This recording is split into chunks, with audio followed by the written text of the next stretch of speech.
will defer the Spanish interpreter cases for just a moment. We're having technical difficulties on our end. I'm going to call the case of Victor Zavala. Counsel, he's not going to be able to see you, so you might want to just sit there so he can hear you and talk into the mic. All righty. Mr. Zavala, counsel, do you care to make your appearance? James Feuerstein. I'm here on behalf of Mr. Zavala, Victor Zavala. Okay. Mr. Zavala, you are charged with battery, 1 count, unlawful touching or striking. Based on the charging affidavit, you're not making a probable cause challenge, are you, sir? Judge, I have not been able to review the affidavit. My understanding is that it was a verbal argument during which time he tried to spit, and according to the victim, accidentally the spittle hit her shoulder. That's the extent of the battery. She did not wish to pursue the charge at that time, and she wishes to be able to have non-hostile contact with the defendant. All right, what says the state? Judge, the state would be objecting, but understanding what Your Honor already said, I just don't know the extent of what the victim is asking for. I haven't spoken to her. I don't know the extent of the injuries, if any, or if there was a history between them before. Well, My understanding, he has no prior criminal history, and he does live out of state. They were visiting here in Florida. She had already had a flight booked back to the Washington, D.C. area, and was why she was not able to be here today. Judge should just be able to make sure he's allowed to travel back to his home district, and would ask that the court allow non-hostile contact. At this time, Judge, based on the lack of any type of criminal history that I'm aware of, and the fact that he's hired counsel to deal with this thing, I would ask that he could be released on his own recognizance. Under the facts of this case, I'm going to allow that. He's released under ROR conditions. He is not to have any hostile contact with the alleged victim. And the information I've been provided indicates there are no prior DV charges of any type. And based upon PTR's report, could you confirm that, sir, Mr. Oquendo? Yes, Judge. We spoke with the victim yesterday over the phone. She states she has no fear for her life. She's not afraid of getting hurt and wants to have contact with the defendant. Judge, and I would note that per statute, and I could try to locate it, because it's a domestic battery, the statute on release requires that he be given a monetary bond, even if it's minimal, in some form or another. I don't believe he can just be straight ROR'd. $250. Thank you, Your Honor. All right. And his next dates are as follows. That's all I have, Your Honor. July the 20th, 2020, 10 a.m., courtroom 4A. Before I leave, Judge, I could confirm you didn't state it on the record that he is allowed to have non-hostile contact. I'm sorry, I thought I did, but maybe if I missed it, he is allowed to have non-hostile contact with the alleged victim. Thank you, Your Honor. I'm sorry. You and with PTR, Your Honor? He would not qualify for a pretrial release, Judge. He doesn't qualify, correct. So no. May I be excused? Yes, thank you, sir. I do have the Spanish interpreter on the line. Okay, let's get him. Try it again.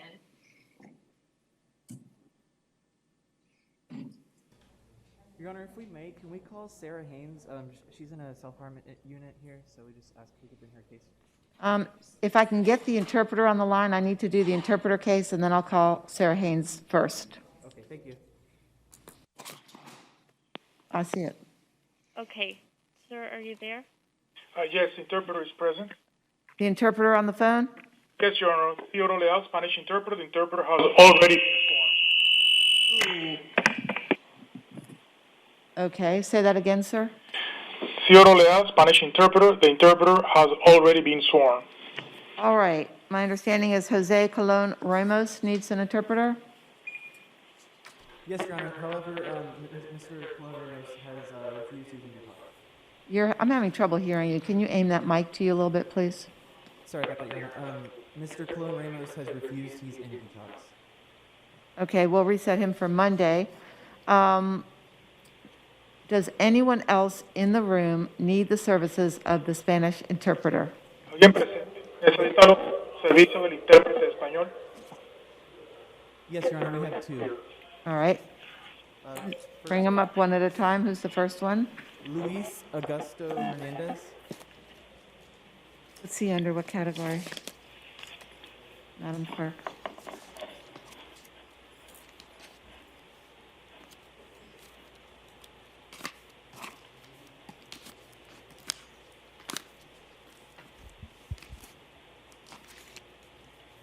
Luis Augusto Hernandez. Mr. Hernandez, Sorry, this is Rosmendi de Jesus. well, does Luis Augusto Hernandez also need an interpreter? Yes, Your Honor. All right, now who's with you? This is Nisha Rosmendi de Jesus. All right, Mr. De Jesus, good afternoon. Buenas tardes. Señor de Jesús. You are here based upon a warrant for your failure to appear. Usted está aquí por una orden de arresto por una incomparecencia, una cita judicial. Can you understand the interpreter down at the jail? Yeah, I can't either, so I don't know what's going on, sir. But there's a problem with your microphone cutting out. It's a little too loud. It's too loud. Can you lower it? Lower a little bit. Mr. Interpreter? Yes, Your Honor. I need you to lower your mic, or can we lower the volume? Turn on volume control here, ma'am. Step back from the microphone. Let's try that. All right. I'm going to say that again. Ms. De Jesus, you are charged, you're here because of a warrant issued for your failure to appear. Sobre Jesús, usted está aquí por una incomparecencia a una cita judicial At a VOP status hearing de una audiencia de violación del régimen de prueba.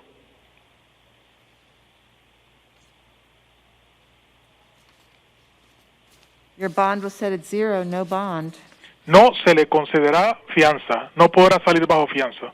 by Judge Morgan. Así lo determinó el juez Morgan. Does she qualify?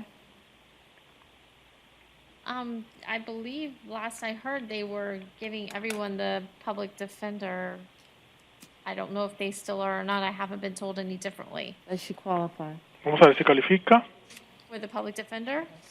Al defensor público. Judge, I believe that everybody qualifies for the public defendant according to the admin release order that's out there right now due to COVID. Creo que todos califican debido a la situación del COVID. All right, I'm going to appoint the Office of the Public Defender to represent you. Voy a designar a oficina de la Defensoría Pública para que lo represente. And your dates are as follows. Your next court date will be June the 29th, 8:15 a.m., courtroom 5F. Así que la próxima comparecencia será el 29 de junio en la sala 5E. Take a seat, please. ¿Puede sentarse? Luis Augusto Hernandez.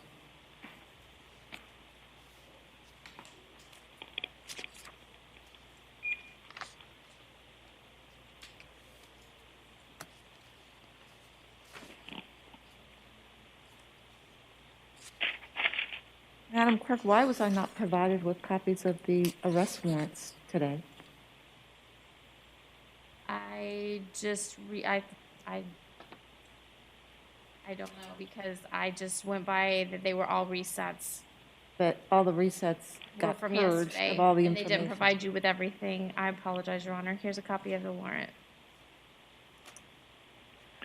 I'm sorry, Your Honor, the interpreter had trouble locating the case number for Mr. De Jesus.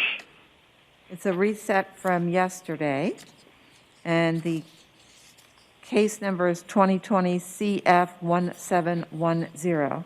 Thank you, Your Honor. Anyway, you're here pursuant to an arrest that was issued Está aquí por una orden de arresto que se dictó for delivering or distributing opium within 1,000 feet of a specified area, specifically a school. y se le arresta por estar distribuyendo sustancias con opio en una distancia de 1,000 pies en un área específica, específicamente una escuela. You're also charged with delivery of drug paraphernalia. También se le acusa de tráfico con adminículos para el uso de la droga. The issuing judge set your bond at $7,500 on count 1 and $150 on count 2. Entonces las fianzas quedan determinadas por el juez son, primer cargo, $7,500. Segundo cargo, $150. And probable cause was previously found. Ya se determinó que hay indicios de culpabilidad. Dates? His next case will be on demand, Your Honor. Esa fecha de comparecencia será cuando se lo informen. You may be seated. Puede sentarse. I would ask the interpreter to inquire whether anyone else in the room has need of the services of a Spanish interpreter. Yes, Your Honor. As the court requests the interpreter will make a brief announcement in Spanish. ¿Alguno de los presentes requiere servicio de intérprete de español? Levante la mano. There are no hands, Your Honor. All right. Thank you to the interpreter. Have a nice day. You too. You're welcome, Your Honor. Who is it, counsel, you wanted me to call next? Sarah Haynes, Your Honor. Calling Sarah Haynes. Your Honor, this defendant has been released to Baker Act, or is on Baker Act, and we would ask that she be released on her own recognizance.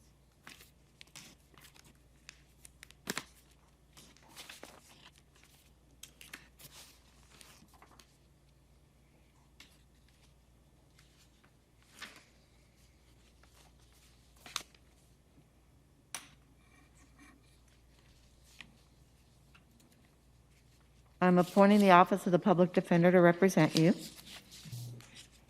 You're charged with battery, simple touching, or striking, and I find probable cause for the charge.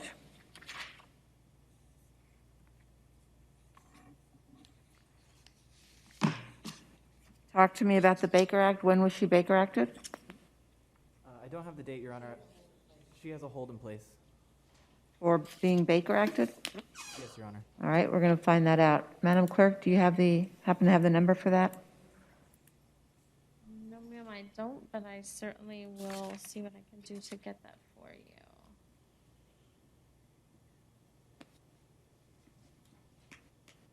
Judge, and while the clerk locates that, I would be asking for a no contact order with the victim in this case.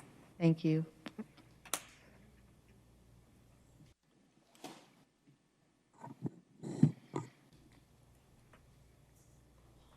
This is the only case we have for her in Osceola County, ma'am. I don't have access to any information in regards to her being Baker Acted in Osceola County. I don't see anything else either, sir.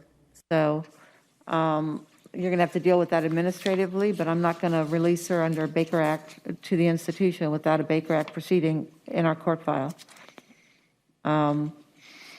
So, Your Honor, I'm being informed that she has a Baker Act hold. She will be Baker Acted upon release. okay, that's fine. Thank you. My understanding was that, all right, that'll work.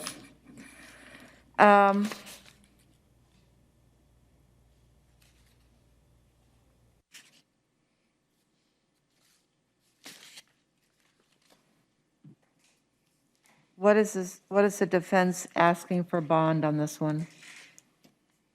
I typically do $1,000.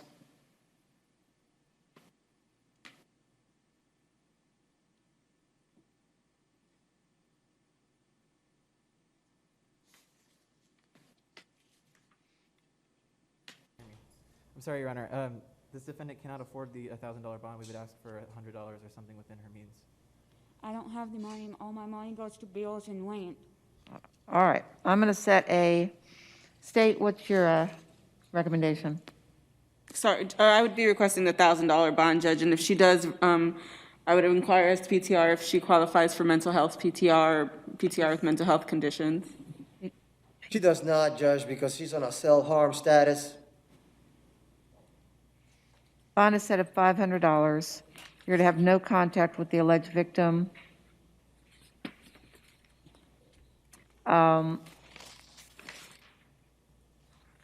Or, in the alternative to the $500 bond, she is to be released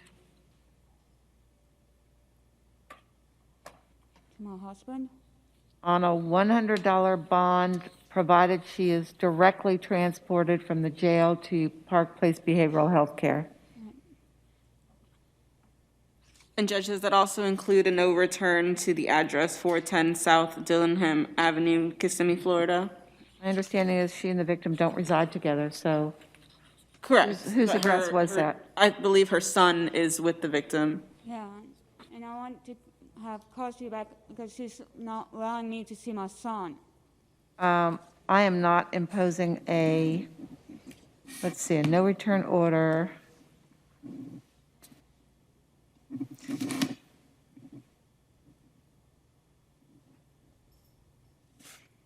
At the mother-in-law, so it's the mother-in-law's address? Yes, ma'am. No return to that address. All right, And Judge, this is for either the 500 or the $100 bond, these conditions? $500 if she's to be released without the Baker Act. I don't know anything about this Baker Act. If she has a Baker Act hold and is to be transported directly to Park Place, then I'm going to reduce the bond to $100, providing there's a direct transport from the jail to Park Place. can I be transported to Park Place, please? Your attorney will talk to you about that. Okay.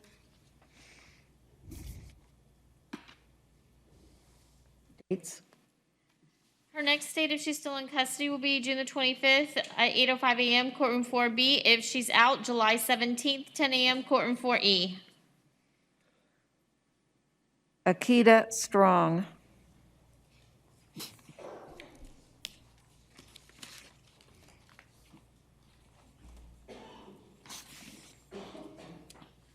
Ms. Strong, you're here based upon 2 out-of-county warrants issued out of Broward County for burglary of a dwelling and battery and for criminal mischief.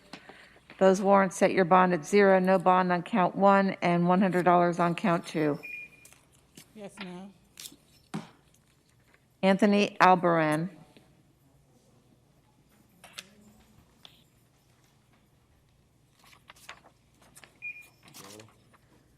Sir, you're here pursuant to a warrant, so probable cause for the charges was previously found. The charges are dealing in stolen property, false ownership of pawned items less than $300, petty theft less than $750. Your bonds were set at $2,000, $100, and $100 respectively, for a total bond amount of $2,200. You know who's in the back, right? Okay. Your next court date is on demand. Crystal Middleton. Judge, can we take Joshua Kavanaugh next? Let me know. Security is asking. Yes. Joshua Kavanaugh.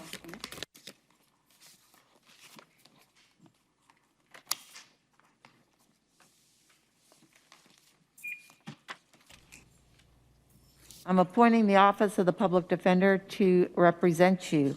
You're charged with committing a domestic battery by strangulation, possession and/or use of drug paraphernalia, possession of a controlled substance without a prescription.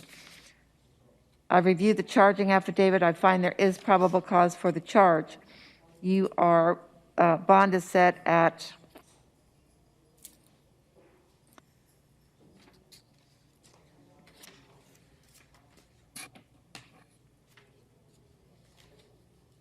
$2,000 on count 1, $100 on count 2, $150 on count 3.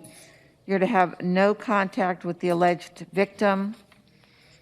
And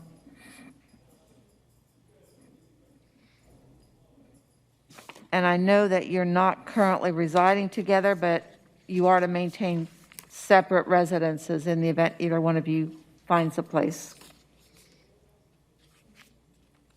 Your Honor, I can't afford that bond. I was trying to be ROR to pretrial release. You don't qualify for pretrial release. I'm not going to ROR you. I will drop your $2,000 bond count to $1,000. Thank you. Your next court date is on demand. Crystal Middleton. Your Honor, this one is a refusal. She's in detox. She'll be reset when she's available. Ezekiel Alexis.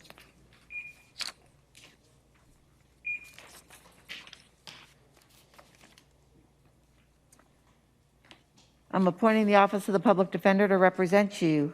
You are charged with committing a domestic battery by strangulation and battery, unlawful touching or striking. I do find probable cause for the charge. Let me hear from pretrial release, please. Yes, Judge, we called the victim this morning. She states that she's not in fear of her life, she's not afraid of getting hurt, and wants to have contact and return from the defendant. State, do they reside together currently? I'm not aware, Judge. It does appear that the defendant was on vacation from New York, so it doesn't look like he has an address down here. It's unclear where the victim resides. No, but we do not reside together. Judge, when we spoke with the victim, she has a separate address from the defendant. Thank you. Okay, bond is set on count 1 at $1,000, on count 2 at $100. The parties, he's to maintain separate residences. No hostile contact with the alleged victim. You'll get a piece of paper that defines hostile contact, sir. And that is all. Your next court date is on demand. I'm skipping RC for now. Michael Bouliot. Your Honor, he's in detox. He'll be reset when he's available. Gloria Holiday.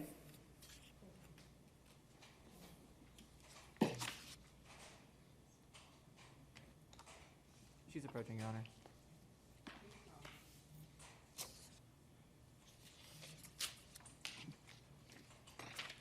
Ms. Holiday, I'm appointing the Office of the Public Defender to represent you. You're charged with 1 count of aggravated assault with a deadly weapon, specifically a handgun. I have reviewed the charging affidavit. I do find probable cause for the charges. Bond is set at $2,500. You're to possess no weapons or firearms as a condition of your release. You're to have no contact with the alleged victim.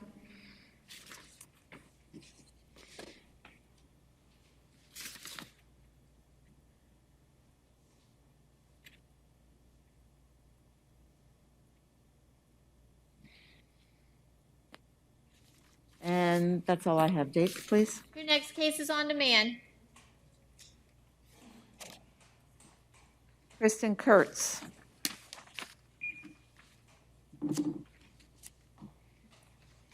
Defense would request PTR with mental health conditions for this. I'm appointing the Office of the Public Defender to represent you. You're charged with possession of cocaine, possession and/or use of drug paraphernalia, resisting arrest without violence, altering or destroying a concealed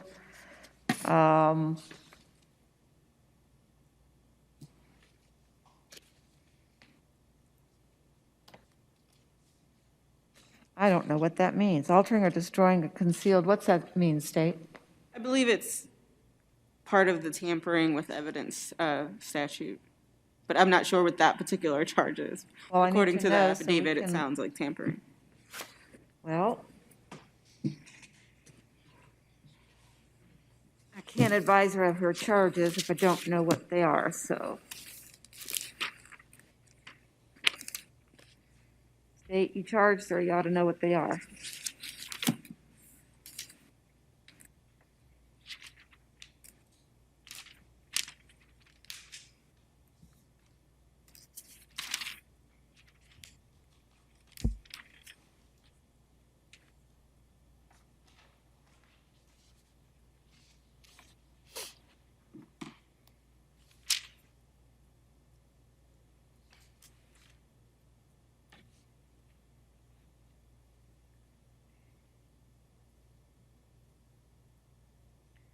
You are charged with altering, destroying, concealing, or removing any record, document, or thing with the purpose to impair its verity or availability in the proceeding.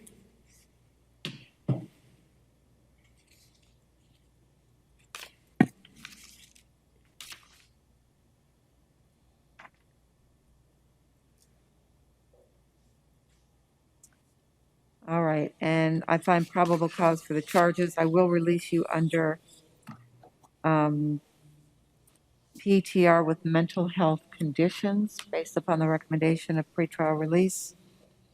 I do want to hear from Mr. Oquendo. Yes, Your Honor. Yes, Your Honor, we spoke with the defendant this morning. She stated to us that she has mental health conditions. And as far as the charges and prior criminal history, she does qualify for a direct PTR with the mental health conditions. All right, then I'm going to leave it at that. Thank you. Thank you, Judge. Thank you. So are we doing it just PTR mental health conditions, no bond? Correct. Okay, I just wanted to make sure I was understanding. Thank you, Your Honor. Your next court date is on demand.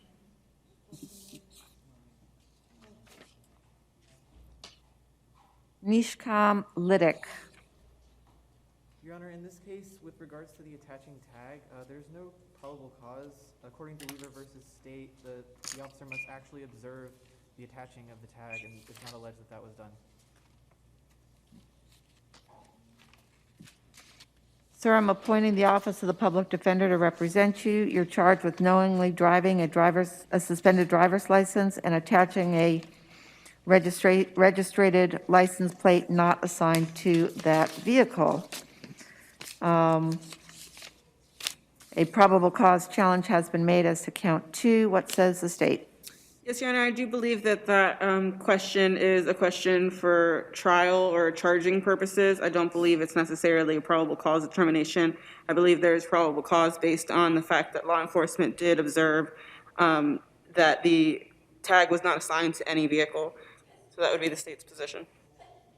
Defense would reiterate that it's actually a statement of law that if the officer did not observe the actual finding, the state has the burden to prove that the officer observed the attaching tag, and it was not even alleged in the police report.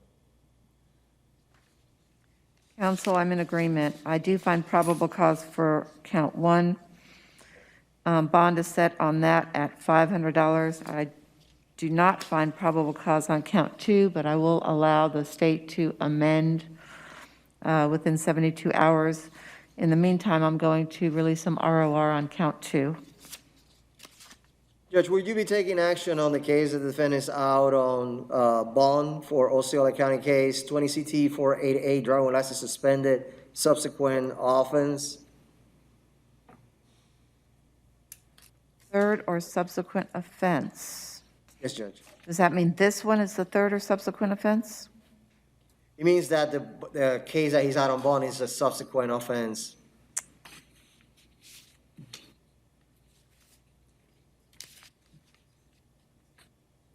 Third or subsequent offense, Judge. Right. That's the case he's out on bond.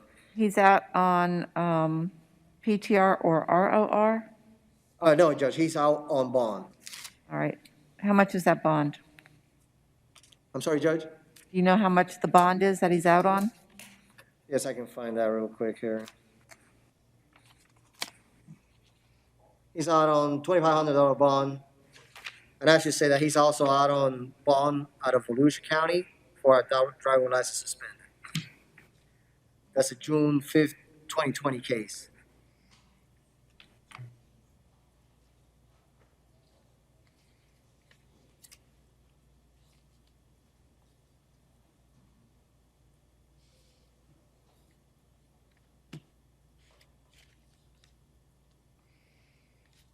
What says the state?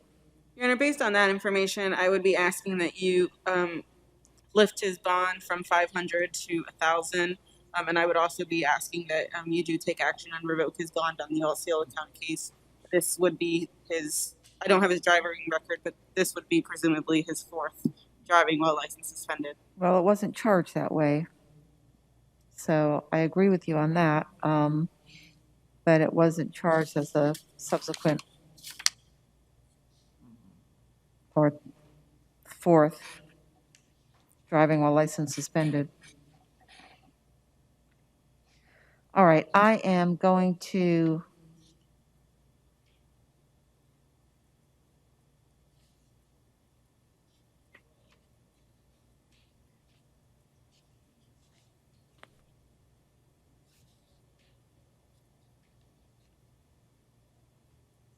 amend my ruling. I'm going to increase the bond on the current charge of knowingly driving with a suspended driver's license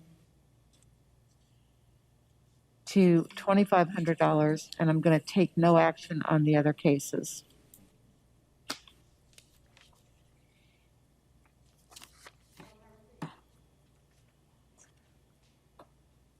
Simone Modira.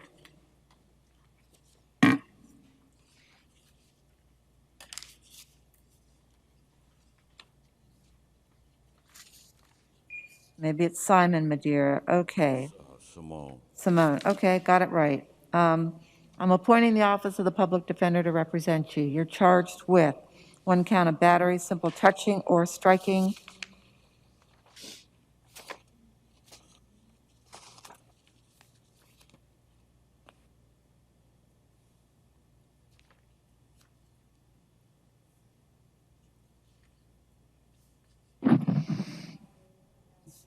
I find probable cause for the charge. Does the defense want to be heard on bond on this one?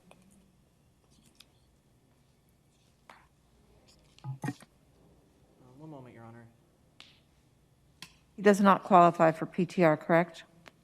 Judge, he will qualify bonds with PTR. All right. Excuse me, Judge. At the moment, I've been working. I don't have any money to bond out. So right now, I've just been actually just working. And I do have another address I can go to here in Kissimmee, Florida. Because I just want to make sure the case isn't too reverently serious. And I have another way to get to work and stay. Are you currently employed?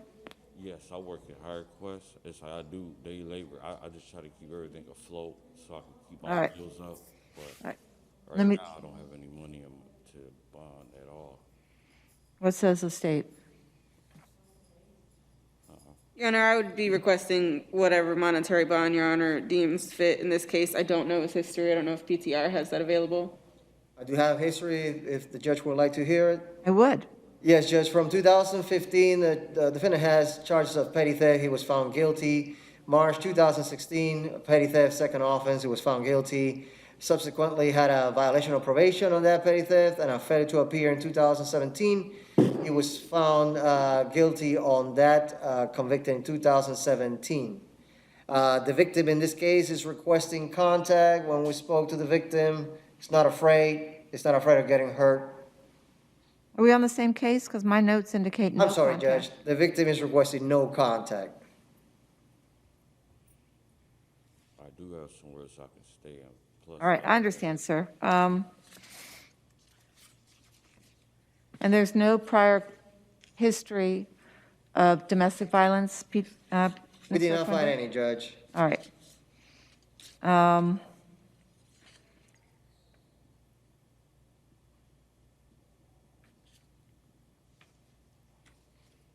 And PTR requires a bond before they will allow him PTR. Yes, Judge, because this is a 907.041 for offense, it requires a bond during IAs. But Right. you can add pretrial release to it if you choose to. Bond is set at $100. I'm going to include the condition of pretrial release. You're to have no contact with the alleged victim and maintain separate residences. Your next court date will be July the 2nd, if still in custody. July 17th, 9 a.m., courtroom 4E, if you're out. I really don't have no money to bond out by that time, so that's why I was saying if it was a way you guys can work with me here, and, Hold on, sir. Let me ask the state, what's your position on ROR on this case? Judge, as PTR mentioned, based on the fact that it's a domestic violence, the statute does require that he be given some type of monetary bond before he can be released. It's not, he cannot be released straight ROR or straight PTR based on the statute.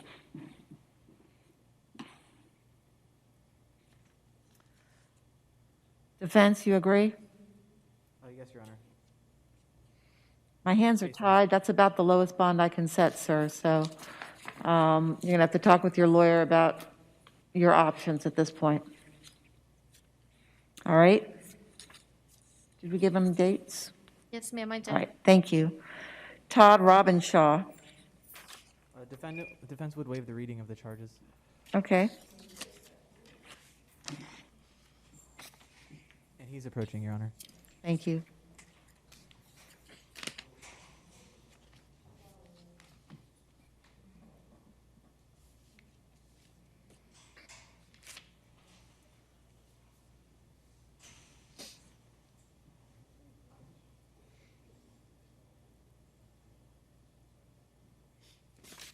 All right, I'm appointing the Office of the Public Defender to represent you. Your attorney has waived the reading of the charges. However, after reviewing the charging affidavit, I do find there's probable cause for the charges.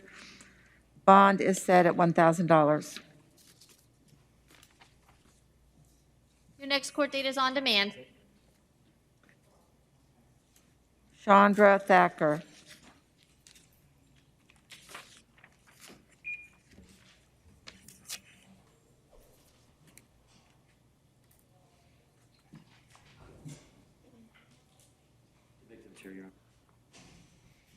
Just up at the podium, sir. All right.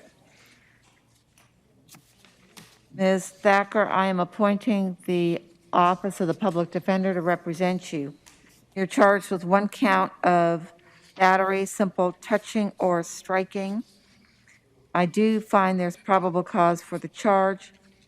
Before I set your conditions of release, the alleged victim is present. And is your name William Zulke? Zulke. All right, there's a microphone there. You're going to have to talk loud enough for them to hear you all the way at the jail, okay? William Zulke. All right, could you swear in the witness?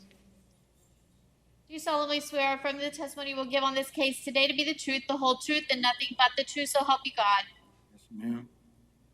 Sir, let me just start with asking you, are you afraid of Chandra Thacker? No, ma'am.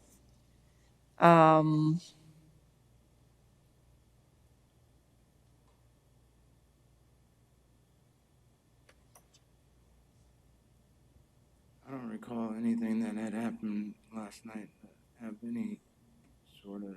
Louder. I said, I don't recall anything that had happened last night that she would have been charged with battery. I don't understand why she was even arrested. She didn't touch me. I mean... All right, I'm going to have you stop for a second. Let me take another look at this charging affidavit. State, what's your PC on this charge? Judge, at the first paragraph on the second page, it indicates that multiple complaints came in. There was a third party. Wait, where are you reading from? I want to be exactly with you. The second page, Judge, All right. first paragraph. First paragraph? And I'm looking at where it begins on the the first full sentence. You have a third party who went to the room to ask the couple to stop fighting. Third party observes the defendant yelling and throwing her phone on the ground, and then she observes the defendant hit the victim before going inside the room. That's not even true, Your Honor. No. We can't have the trial today, so I just need to, my job here today is very limited, I so. understand. I apologize. But you're not afraid of her. No. You want her back. Yes. She's my caregiver. I have Parkinson's, ma'am. And She's your caregiver?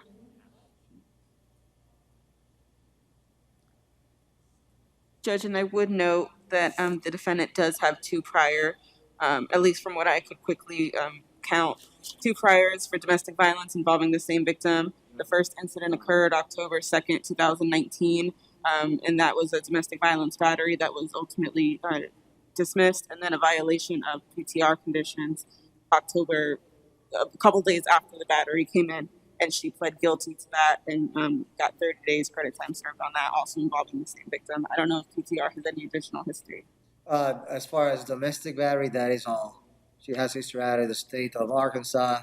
There's an active warrant, but that's for a driver license suspended. No extradition on that. Okay. Battery was dropped because it never happened. There shouldn't have been a no contact order to begin with. All right, here's what I'm going to do. I do find there's probable cause for the charge based upon what's set forth in the warrant. Now, whether or not the state goes forward on it is a whole different story. But for purposes of today's proceedings, I do find there's probable cause for the charge. Bond is set at $1,000. I'm ordering no hostile contact, meaning you can go back and reside together as long as that Ma'am, does not become hostile in nature. I apologize. We're actually, we don't even have a residence at the moment. We're staying in hotels. Is there any way that she could be ROR? We don't really have the money to, and my mom would be the only one to help me, and she's she's been a teacher for 30 years. She doesn't deserve to have to pay for. Well, it's typically a 10% payment to secure the bond, so her payment would be $100, not $1,000 I understand. to buy the bond. But That's still a lot. that's pretty much the minimum amount you have to pay to get a bond, even if it's a $500 bond. They're not going to require $50 to secure the bond. There's no way of ROR. I cannot ROR her under the facts of the case or the charges. I'll drop the bond to $500. Maybe that'll get you a lower premium. It's still Right. $100 from a bondsman. So $500, no hostile contact. Thank you, sir. Shandy Bristol. Oh, Gates. Apologize.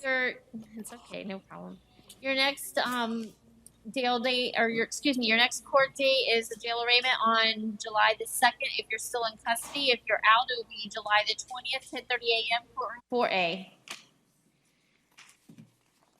Shandy Bristol.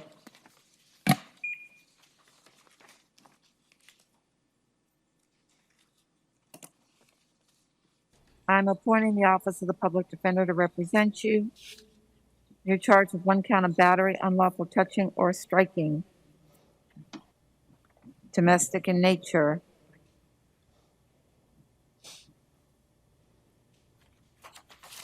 I reviewed the charging affidavit. I do find there's probable cause for the charge. Bond is set at $500. Pretrial release, I indicate that the victim wants contact. Is that correct? That's correct, Judge. We spoke with the victim yesterday. The victim is not in fear of his life, is not afraid of getting hurt, and wants to have contact. You show prior DV charges, but don't know if it's the same individual. That's correct, Judge. I will order no hostile contact as a condition of your release. Judge, and I would also be requesting if you could impose a no weapons, no firearms, based on the fact that there was a metal item that was used to strike the victim. I will. You're to possess no weapons or firearms. Thank you. Ma'am, I'm already a convicted felon. I'm not allowed to have a firearm. Well, we're going to add it to this one as well. Thank you, ma'am. Your next court date, if you're still in custody, June 25th, 8:05 a.m., courtroom 5B. If you're out, July 28th, 8:30 a.m., courtroom 5B. Melissa DeRosa.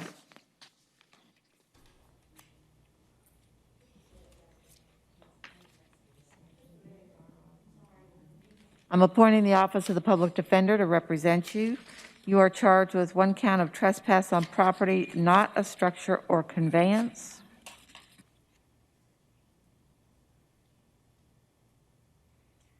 I reviewed the charging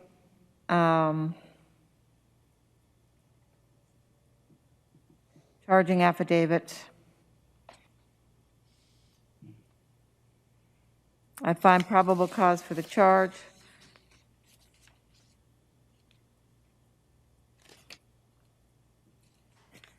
Bond is set at $500, and you are not to return to the Circle K located at 801 Cypress Parkway in Poinciana. And Judge, the defendant is out on bond for Osceola County case 20 755, charges of trespass. Are you gonna take action on this, Judge? It's for the same location, isn't it? No, it's a different location. I'm homeless. I don't have like a home. I'm looking at the charging affidavit. Let me talk with your attorney. Says that you were the suspect with a previous trespass warning on file from a previous incident. I'm going to take no action on that other case. It was at a Walmart, ma'am. Walmart? Okay. I'm not going to take any action with regard to the Walmart Yes, case. Judge. Thank you. Braulio RC. Defense would waive his appearance. Thank you. You're welcome. All right. Mr. RC is charged with the following in 6 cases.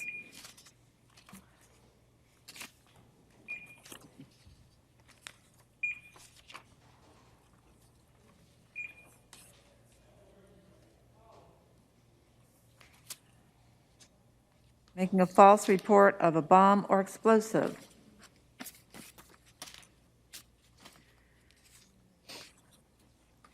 A second case of making a false report of a bomb or explosive, sending a written threat, and battery, unlawful touching or striking.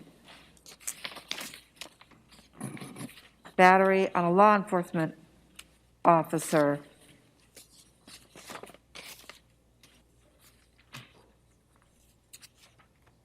Battery, another count of battery on a law enforcement officer, firefighter, or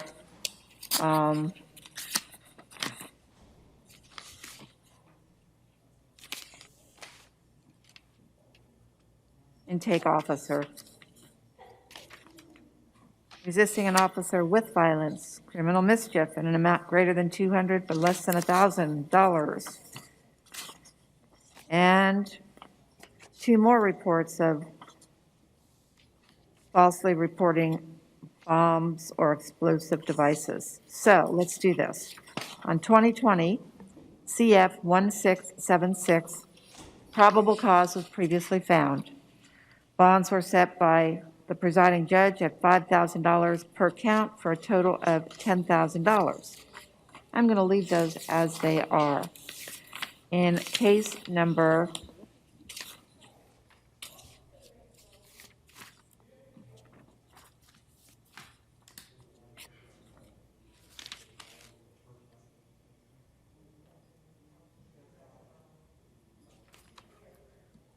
2000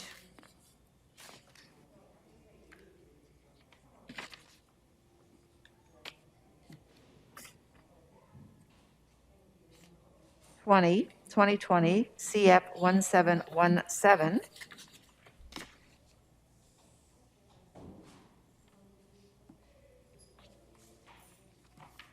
Judge Shoemaker set bonds as follows and found probable cause. $5,000 for each of the felony counts, $500 for the misdemeanor count, total of $10,500. I'm going to leave those as they were set. There was 3 cases, Judge, that this person was ROR'd on that had been noted on the order from yesterday. Were we gonna take any action on those 3 cases? I don't know. I haven't gotten to them yet. Are they part of the 4 I haven't called? No, ma'am. There are 3 separate cases that are not in that list. He was ROR'd on those on June 8th, Judge, and that's 20 CF 1579, 20 CF 1595, and 20 CF I'm going to take no action on those cases at this point. And Judge, I would be, for the record, requesting that Your Honor do revoke his ROR based on the fact that he has multiple charges. In addition to that, he has picked up charges that are violent in nature, and he obviously cannot be controlled in the jail, so his release into the community poses a threat. I would argue that now the last case, one of the last cases we had, which is what we're looking at, 20 CF 1717, he took action against a regular civilian rather than law enforcement, and his behavior just keeps escalating. So I believe he would be a danger to the community if he was released. So I would be asking that you revoke his bond or ROR on those. What was he charged with in those 3 cases? Sorry, Judge? What was he charged with in those 3 cases? He was charged with the same thing, Judge, battery on a law enforcement officer. So that is attempted false reporting and harassing telephone calls. Then he has battery on a law enforcement officer. And then the other one is another attempted false reporting of a bomb. Those are, okay, I see where we're going with this. I am going to revoke the conditions of his release in each of those 3 cases, find a non-view violation of his ROR conditions, revoke his conditions of release, and set his bond at 0 in each of those cases until such time as he's brought to IAs.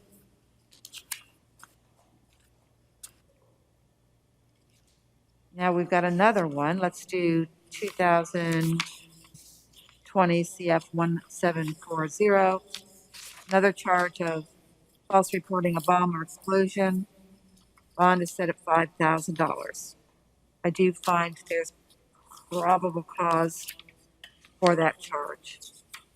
And I'm appointing the Office of the Public Defender to represent him on all of these cases. In 2020 CF 1719, he's charged with battery on an LEO firefighter or intake officer. Again, I find probable cause. Bond is set at $2,500. On 2020 CF 1720, charged with battery on an LEO firefighter or intake officer. Again, I find probable cause. Based upon reviewing the charging affidavit, bond is set at $2,500. And last but not least, he is charged in 2020 CF 1722 with resisting an officer with violence and criminal mischief in an amount greater than $200 but less than $1,000. I find probable cause. Bond is set at $1,000 on count 1 and $500 on count 2. Judge, and if we can briefly return to 20 CF 1717, I forgot to mention, based on the simple battery charge, there is a victim in that case, Jennifer Makucha, and I would be requesting a no contact order, just for record purposes. There will be no contact. I'm imposing a no contact conditions in that case. Thank you, Your Honor. Anything else? No, Your Honor. Counsel? Nothing from defense, Your Honor. Is there anybody we overlooked? I think we just have the one that was supposed to be done after. Okay, perfect. Thank you. IAs are completed at this point. All of Mr. Arce's cases are on demand, just for the record. All of his cases are on demand. Okay. Yes, ma'am. Sign all those momentarily. That's Do the fine. other No two. problem. Wait for 'em. Thank you, counsel. Let me call up, see if my civil clerk is here, ready to go. All right. We're still being recorded. 2020 MH 194. This is Henry Garcia. Mr. Garcia, how are you today, sir? I'm good, Your Honor. And yourself? I'm also good, thank you. What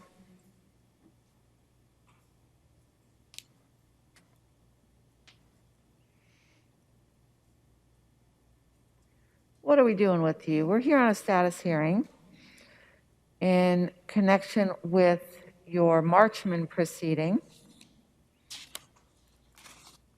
We need to get, do we have any report from Park Place?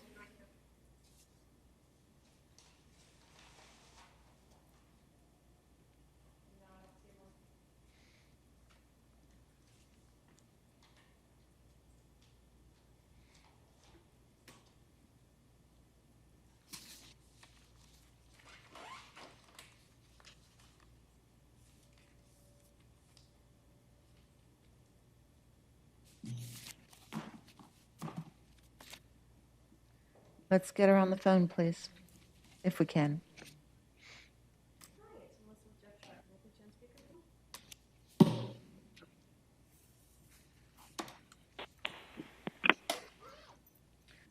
Ms. Torado, are you on? Yes, I'm here, Your Honor. I'm not hearing you. Let's see. Can I call you from, No, hello, you hear me? I hear you now. Yes, ma'am. So we've been Okay. joined by Melissa Torado, the court liaison with Park Place Behavioral Health Care. I've just called the case of Henry Garcia, who is present before me. I think we are here because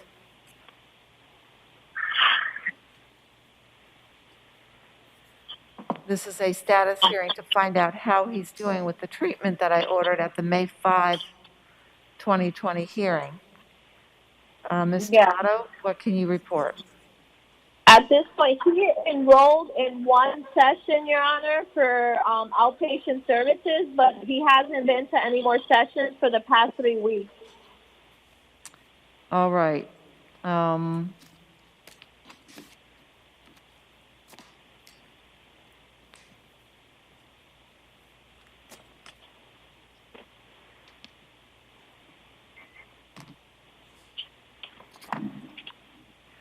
Sir, the fact that you're incarcerated has nothing to do with this case, is that correct? Correct. Okay. So I'm not holding you there. I never issued a summons. Why didn't you go back to Park Place for treatment? Because at that time I was working and it was interfering with my job. Well, what were your job hours? It was 1 p.m. to 12 o'clock at night. And outpatient was at 12. But sometimes I had to do overtime. So sometimes they recommend me to come early. And I already had asked for additional hours to come in earlier, and it was interfering with my job.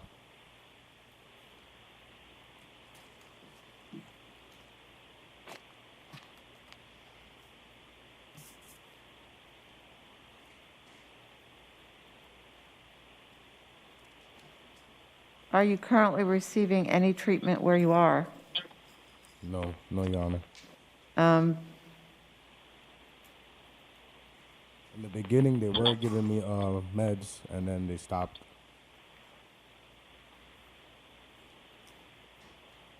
All right.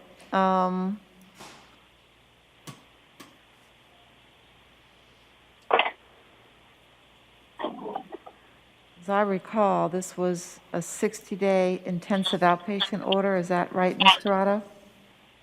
Correct. Let me check something.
Sir, are you set for a plea next week?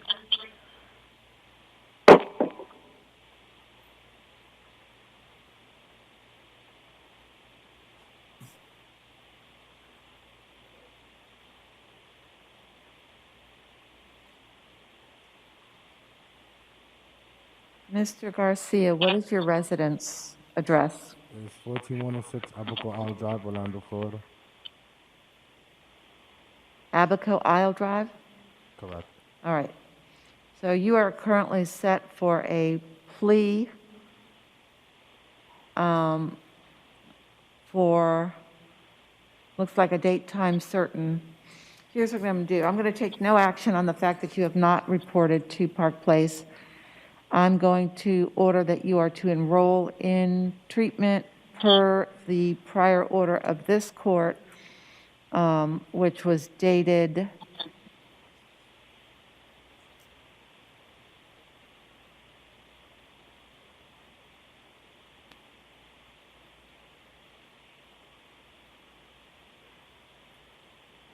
when was it dated, Madam Clerk?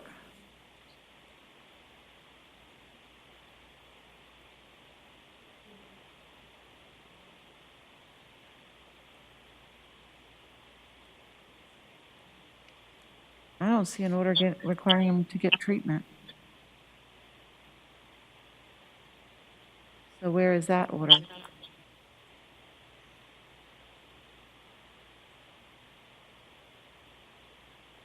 On May 5th, your Marchman proceeding was held, and the court ordered that you receive mandatory treatment on a non-intensive outpatient basis for a minimum of 60 days. You're to go to 2 group counseling sessions per week and participate in the individual counseling program as recommended by Park Place. You would be subject to random weekly drug tests, and I was to be notified should you fail any of those drug tests. If you do not comply, then residential inpatient treatment would be ordered, and I set a status hearing for 30 days. So this is the status hearing. You haven't complied. I'm going to give you an extension because of the fact that you are picked up and were unable to comply. I'm going to order that within 10 days of your release from incarceration, you're to report to Park Place to begin compliance with my prior order. I understand work can get in the way, but Ms. Tirado, are there alternate times where he can go for treatment? Yes, I mean, we have sessions from 10 a.m. to up to 5 p.m. So if you don't want to go to an inpatient treatment facility for 30 days, I expect you to figure out how to get to these treatment sessions. Do you understand that, sir?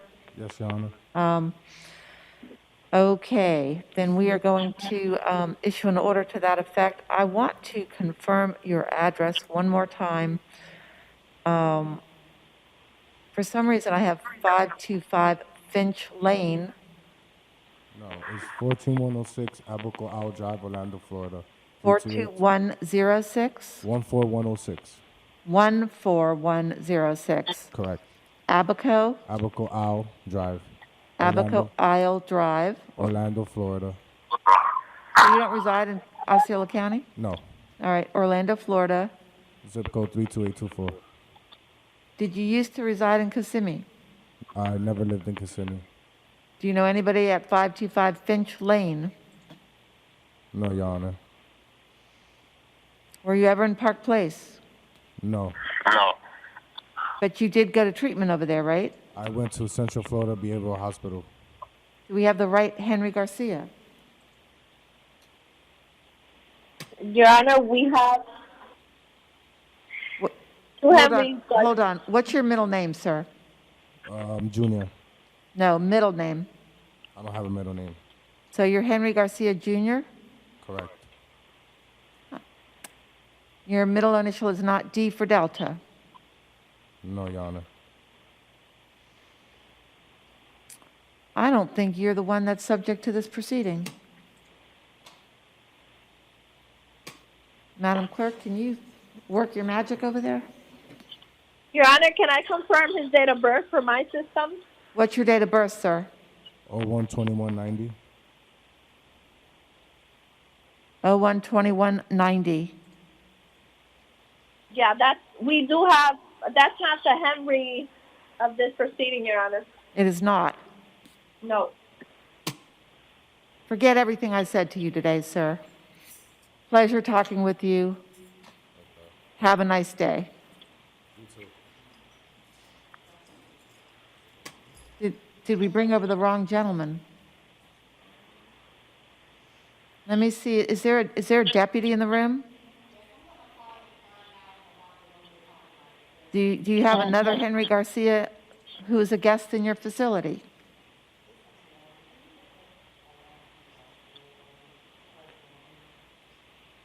What is it?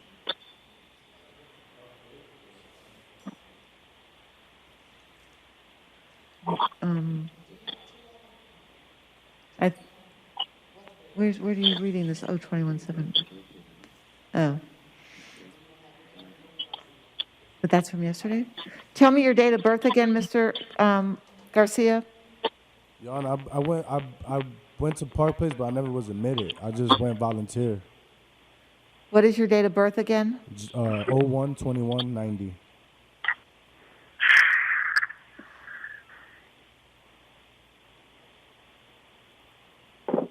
Hold on.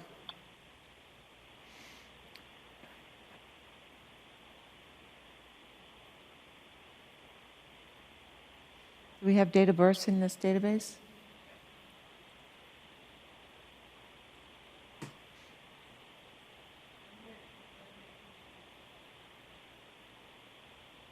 Madam, Ms. Tirado, what's the birth that you have for Mr. Henry? For the Henry. I'm sorry, Mr. Garcia. Okay. I'm gonna tell you right now.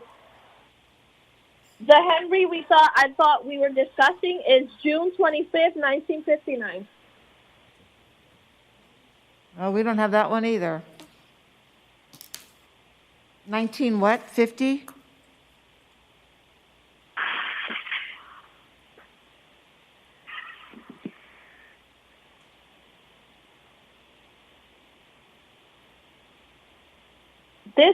This Henry should not be in jail. It would have been a status hearing for him. It is a status hearing. The only reason he was brought over from the jail is because he was arrested, and we were advised he was in jail, and asked if he should be brought over for my status hearing. So give me one more second here.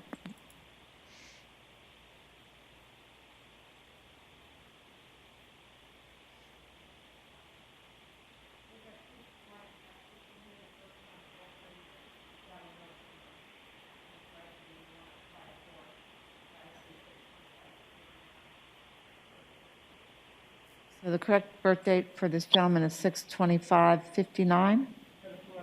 Yes. All right, you're done. Staff, I don't know if you've heard that. Who's in charge? The officer in charge?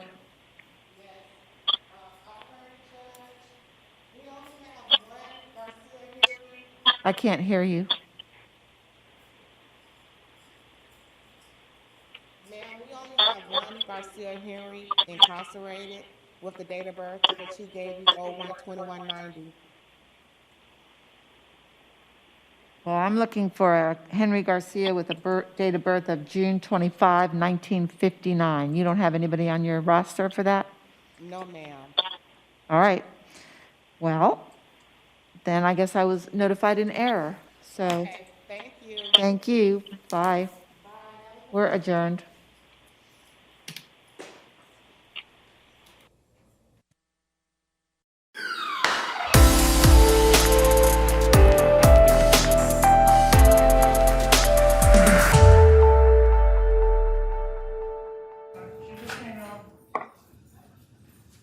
Can you all hear me? Can you all hear me? Yes, we can, Your Honor. Good morning. Good morning. Good day or bad day? It is what it is, Your Honor. It's the new norm. All right. Miss Manikia, I don't, do you have a medical reason? Because I'm gonna have to wear, we all have to wear masks now. So unfortunately, that's the reality right now. Unless I can't make a complete record and people can't understand me, then I'm gonna have to wear it. So we all have to wear it. So, is there anything you need to let me know? You look like you need to let me know something. Well, the females from FDC will not be coming. The ones. From where? From where?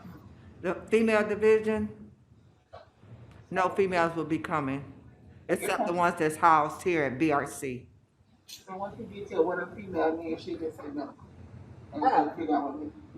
Okay. All right. Okay. All right. We are on the record. It is June 19th, 2020. This is Judge Wish. We are videoing from courtroom BRC 1 to BRC 2. Can I have the parties announce themselves for the record, please? Your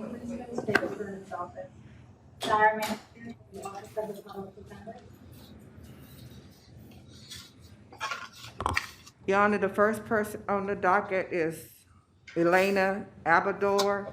That'll be medical. Okay. So yesterday was medical as well. Judge Carter reset it. I'm going to appoint the public defender, and Ms. Manikia, do you want to waive? Okay. So it's 2020 MM 4466AO. It's battery. I do find probable cause. I did appoint the public defender. No weapons, no firearms, no ammunition, no contact with any victim or witness, and no return back to where the offense is alleged to have occurred. Looks like that's the 7-Eleven at 486 North Orange Avenue. And the bond will stay at $500.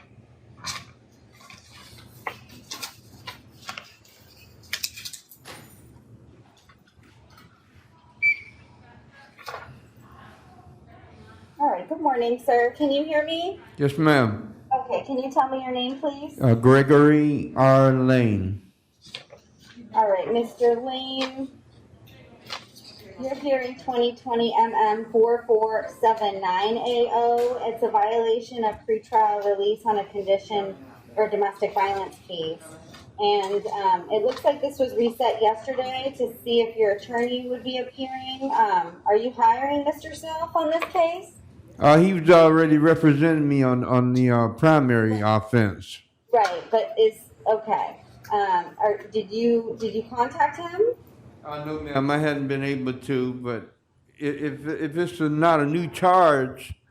It is a new charge. It's a new law violation. Okay, well, if it's a new violation, then I guess you might want to go ahead and appoint the public defender. Well, I will, but I didn't know if you were going to hire Mr. Self or if he was intending, if you wanted him to be here.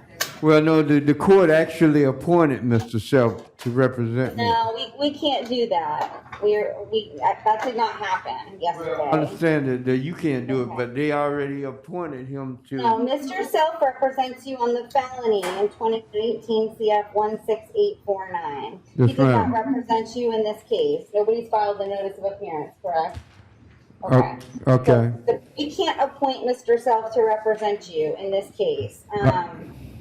So unless you're intending to hire him, I will appoint the public defender. Okay, well, that's probably would be the case, ma'am. Okay, so I'm gonna appoint the public defender's office to represent you in this case. And I am gonna order again, you already have no contact order on the other case, so I'm gonna order you have no contact directly or indirectly with the victim. In this new case, you can't have any contact with her, so you're gonna have to sign the no contact order form, please. Yes, Do we ma'am. have one for him?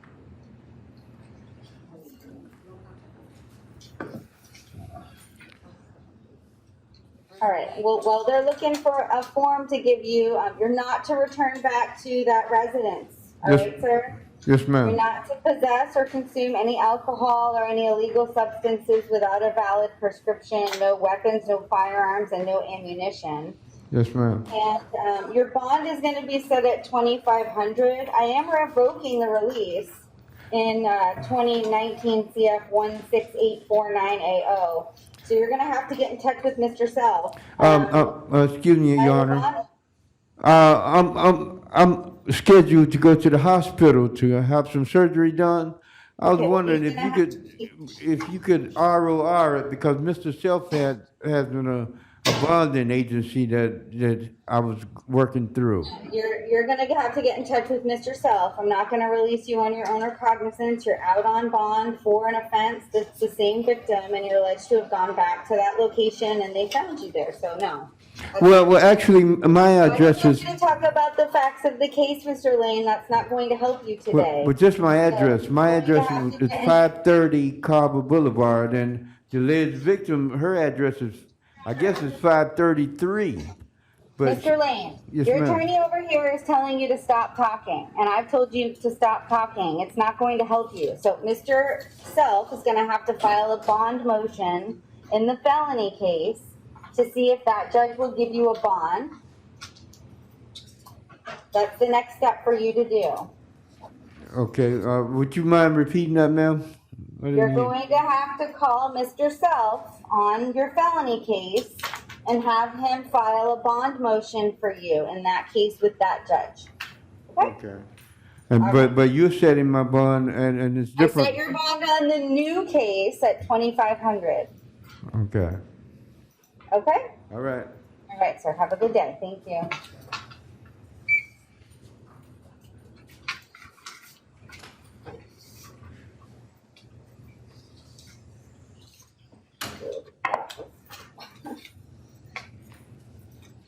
Your Honor, the next person on the docket, Kareem Richardson, mental health. Okay, yesterday I believe this was medical. So 2020 CF 7362AO. I don't know. PD was not appointed yesterday, so I'm going to appoint the public defender. Yes.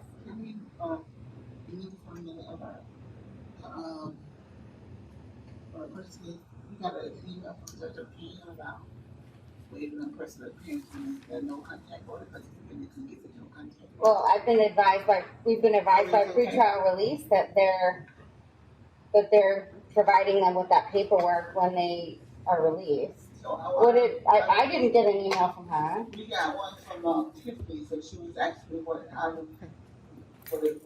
okay. Right, I think the issue was whether or not pretrial release was gonna give paperwork to the clerk to file to show that that was actually done. But I'm not gonna keep resetting these cases. Like, well, we said it might be 4 times, but I guess she mentioned Judge O'Kane. All right, well, I'll reset it. It is Judge O'Kane's case. If she doesn't want us to do the initial appearance, then I won't, so I'll just keep resetting it. So it'll be reset.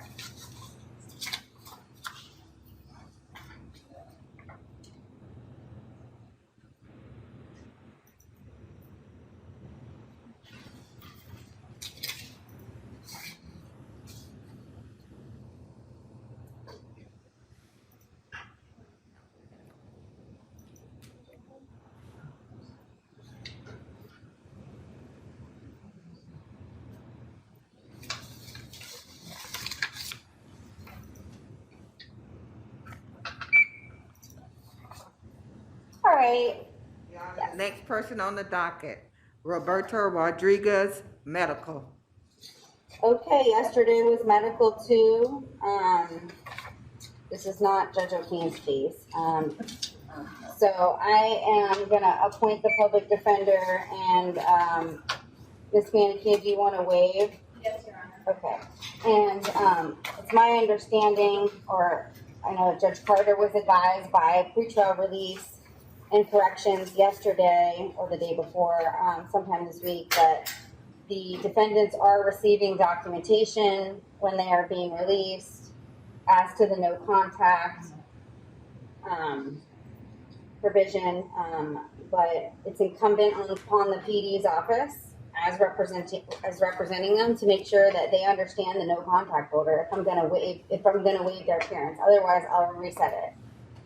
Yes, we can waive his appearance. Okay, and so you're going to make sure that the no contact order is understood and. Yes, sir. Okay, because I think what we're gonna try and do is have it so that they sign the no contact order before they get released, if they get released.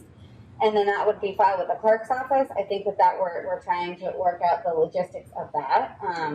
But in the meantime, if you're advising me that you're going to make sure that they understand the no contact order and that they're advised of that. Yes. Okay. Do you know, Your Honor, if he's back there? Or if they're mental or medical, or It's, not? I think Ms. Taylor said medical. Yes, Your Honor. Yeah, medical. So I'm not sure how that information would get relayed, but somebody's gonna have to relay it. Okay, so 2020 CF 7403AO, I did appoint the public defender. Mr. Rodriguez is charged with battery by strangulation, dating violence. Any witnesses present for that case? Nope, I'm seeing nobody approach.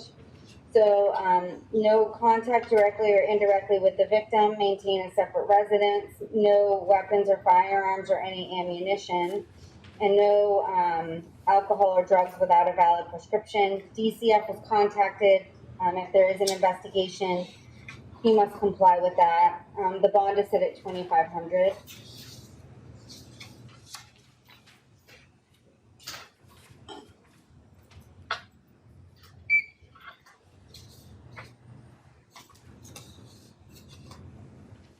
All right. Next person on the docket, Willie Woods. She's mental health, Your Honor.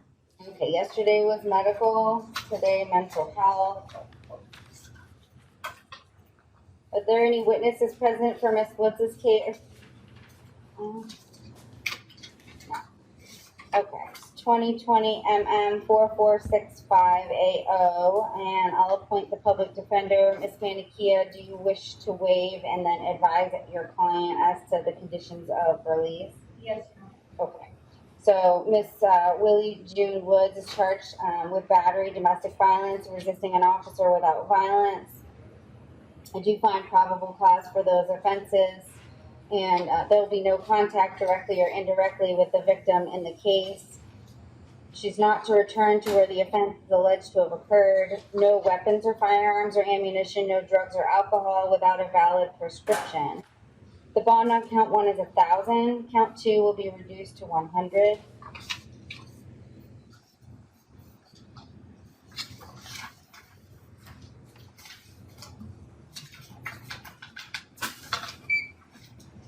All right, good morning. Can you tell me your name, please? Yes, my name is Shoshana Hamilton. All right, Ms. Hamilton, you're here in 2020 CF 7563AO. You're charged with aggravated battery with a deadly weapon, domestic violence. I do find probable cause for that offense. I'll appoint the public defender to represent you in your case. Is there any witness present today for Ms. Hamilton? No. So there's no witnesses present. Ms. Hamilton, I am ordering that you have no contact directly or indirectly with the victim. I'll have you sign that no contact order. Okay? Yes. Did you understand everything on the no contact order? Yeah, I read it. Yes, ma'am. Okay. So you're also to maintain a separate residence. If you need to go back to the residence to get any personal belongings, you can do so with law enforcement one time. You're not to possess any weapons or firearms or any ammunition. Was she able to be qualified? She could qualify. Okay.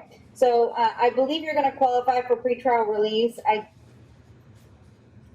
You've been living in Orlando for about 4 months now. I'm sorry? You've been living in Orlando for about 4 months. Yes, ma'am. I live with my mom. He stays there. He doesn't live there. He just stayed there because his mom put him out.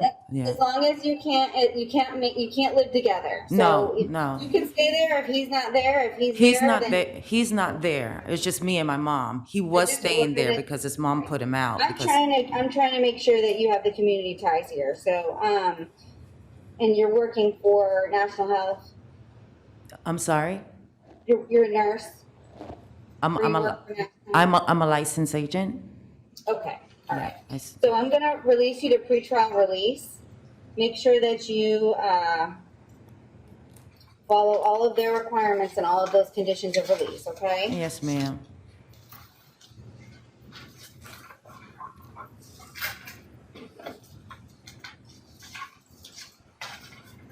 Can I file charges for him, on him for I my think busted lip? let me explain. The officer is filing charges against the victim with the state attorney's office. So that's called a non-arrest case. So you can contact the state attorney's office and they'll have the case.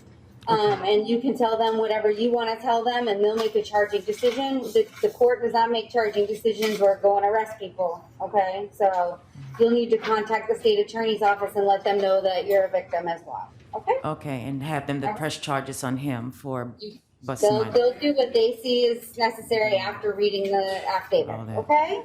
Yes, ma'am. Yeah, ma'am.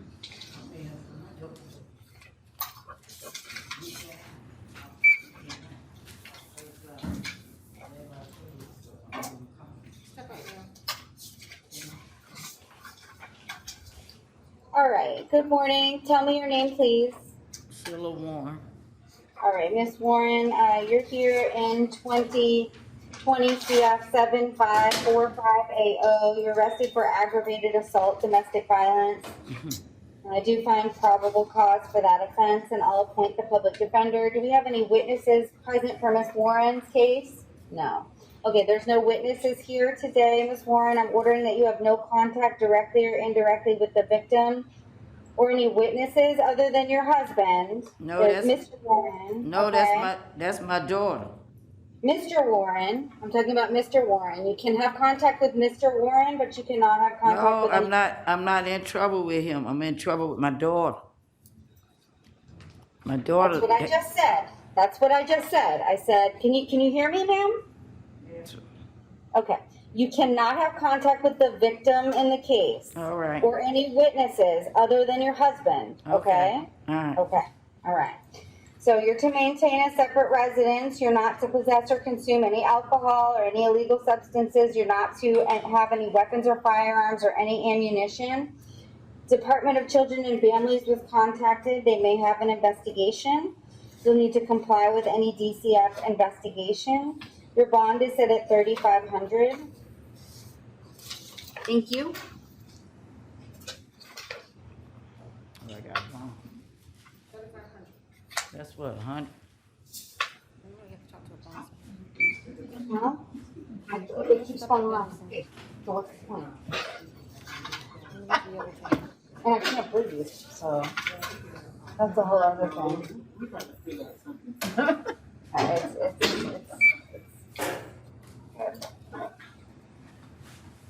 Hi. Nice to see you. What case are you here for? I'm here for Shanaria Williams. That's second session. I was going to say first, and I'm going to I haven't read the case, Mr. Blackmore, so, okay. Yeah, it's our second, I don't know what time we'll start second session. It's just gonna depend on when we finish first session and then how much time we need to read, but I don't control the doors. We'll see if they can help you. All right, good morning, sir. Tell me your name. Vanessa and Cillian. All right, Mr. Cillian, you're here in 2020 MM 291AA. You're arrested for domestic violence battery, and I do find probable cause for that offense, and I'll appoint the public defender. Do we have any witnesses for Mr. Cillian's case? No. All right. Mr. Cillian, I'm ordering that you have no contact directly or indirectly with the victim. I'll have you sign the no contact order.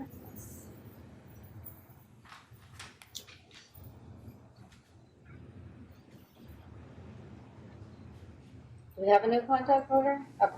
Well, they'll probably be getting you one. You're going to have to maintain a separate residence. You must only go back one time with law enforcement to get any personal belongings that you may need. You cannot go by yourself. You're not to possess weapons or firearms or any ammunition. And so he does not qualify for pretrial release. Okay.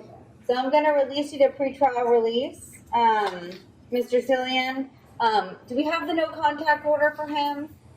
We already signed it. Oh, okay. Did you understand everything on that no contact order, Mr. Cillian? What do you say, ma'am? Did you understand everything on the no contact order? Yes. Okay. All right. So I'm releasing you to pretrial release. Make sure that you comply with their requirements as well as mine, okay? All right, ma'am. Thank you. You're welcome.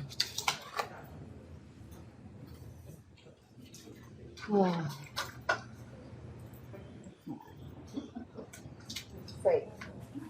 I won't stay on my face. I can't breathe.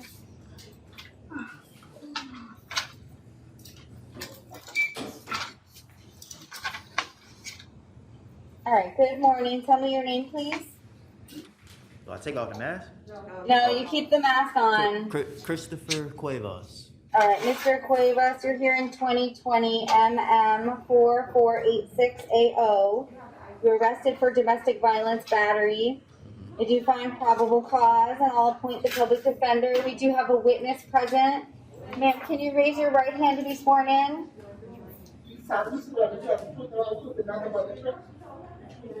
Okay. All right, and ma'am, because you're testifying, I'm gonna need to see your face. And you're in the box. Nobody's around you, so yeah, take it off. Thank you. All right, can you spell your last name for me, please? Lewis. Lewis. Okay, Miss Lewis. How do you know Mr. Cuevas? He's my boyfriend. Okay, and then how long have you been together? About a year and 3 months. And you live together? Yes. You have a child together? Yes. Okay. Are you afraid of him? No. Do you want to have continued contact with him through the pending of the case? Yes. Has there been any violence in your relationship in the past? No. Is this the first time law enforcement has been called? Yes. Do you think drugs or alcohol had any involvement? No. Okay. Ms. Fusco, do you have any additional questions? Do you have any concerns for the safety of your children if you come home? No. Okay. And if this were to happen again, would you call law enforcement, or if you felt threatened? If I felt threatened, yes, but I'm not gonna feel threatened, I'm sure. Okay, but if you did, you would call law enforcement? Yes. Okay. Ms. Manikia, do you have any questions for Ms. Lewis? Yes, Your Honor. Ms. Lewis, are you afraid of Mr. Cuevas? No. Nothing further, Your Honor. Just wanted to request PTR because he qualifies and has zero failure to appear. Okay, so Mr. Cuevas, I'm going to allow you to have non-hostile, non-violent contact. Do you know and understand what I'm telling you? Non-violent contact. That's what you said. Non-hostile and non-violent. So Of you course. can't be disrespectful. Of course. You can't put your hands on her in a violent manner. You can't punch, kick, bite, scratch, anything like that. You can't get in her face. You can't say mean things to her. You can't even raise your voice at her. Do you understand? Understood. Okay. All right. You're also, yep. I'm sorry to interrupt you, but when the state and the PD are talking, we can't hear them at all. Okay. Nobody can hear you guys over there. Do you have a microphone, Ms. Manikia? I do, yeah. Okay. I'll speak into it. Yeah. I know why don't you just say what you had said so that he can hear. Oh, Mr. Cuevas, I just requested that you be released on pretrial release. Did you hear that? Barely, we can hear, but barely. Barely hear it? Okay. She wants you to be released on pretrial release. I don't know how we're going to resolve this issue. I don't know if those microphones are better, but I know you're. I don't want you to be standing the whole time. I don't mind. I can stand that. I'm just trying to find. Is it that you can't hear? Is it muffled or? It sounds low, Your Honor. I don't know if I sound low, but it sounds low when they. Well, I can hear you because the microphone is right in front of me. You know, like it was kind of the same problem yesterday also. Okay. We'll let AV know. Okay. All right. Maybe. Is this better? Could you hear her talking just now? No. No. When she got directly on the mic, I think they was able to hear. I'm not sure because I was over there in Okay. one. Let's see, she's gone to the podium now, maybe that's a little bit better. Can you hear me now? Can you hear me? Oh, no. I think that one's better. We're gonna have to call AV again. So, I've ordered the non-hostile, non-violent contact. Additionally, no weapons or firearms or any ammunition. I don't know if DCF was contacted. It's not in the report, but there's a child present, so they may have been contacted. So if there is an investigation pending, you must comply with that. I'm going to release you to pretrial release, okay? So you need to make sure that you comply with my conditions as well as theirs, okay? Thank you, Ms. Lewis.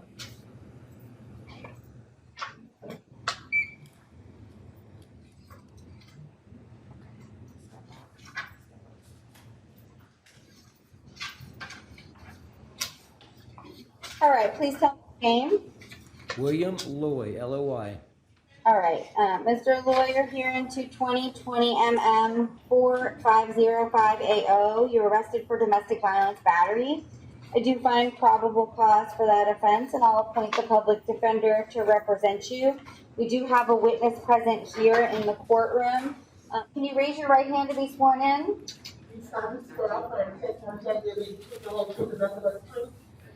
All right.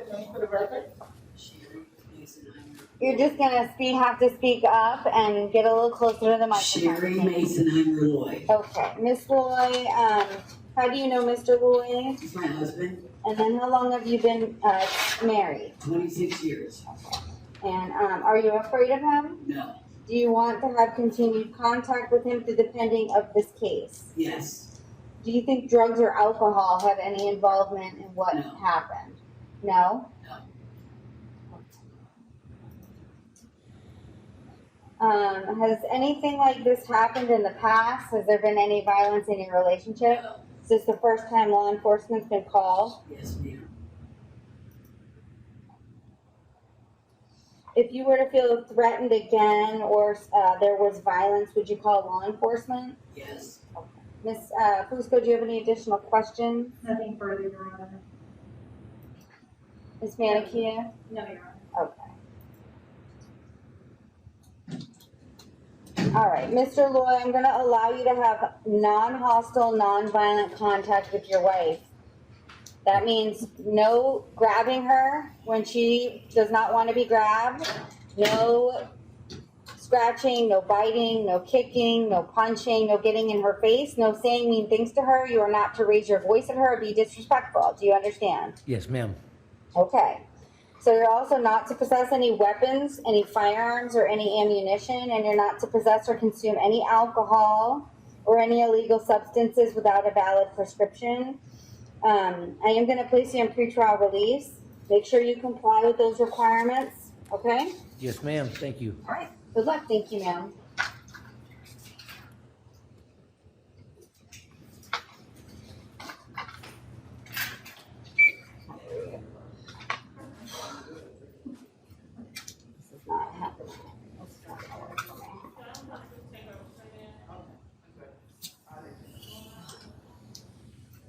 All right, please tell me your name, sir.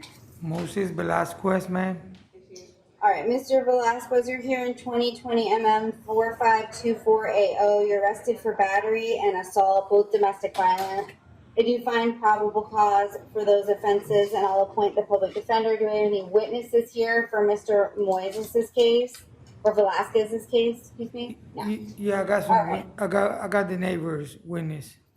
Okay, I understand, but there's no witnesses present in the courtroom here to testify No, today. not this morning. Mr. Velasquez, listen to me. You're not to have any contact directly or indirectly with any witness or any victim in the case. I don't understand what. You're not to have any contact with any victim or witness in the case. Yeah, I cannot have no contact. You can have no contact until Okay. that's changed in writing by a judge, okay? Yes, okay. All right, I'll have you sign the no contact order form, please. And how am I gonna get my tools from my house? My tools, I have to contact the police. I'm gonna let you go back with law enforcement. We haven't gotten there yet. Okay. Okay. All right, I'll have you sign the no contact order. Do you understand what that means? Yes, ma'am. I cannot be around my son.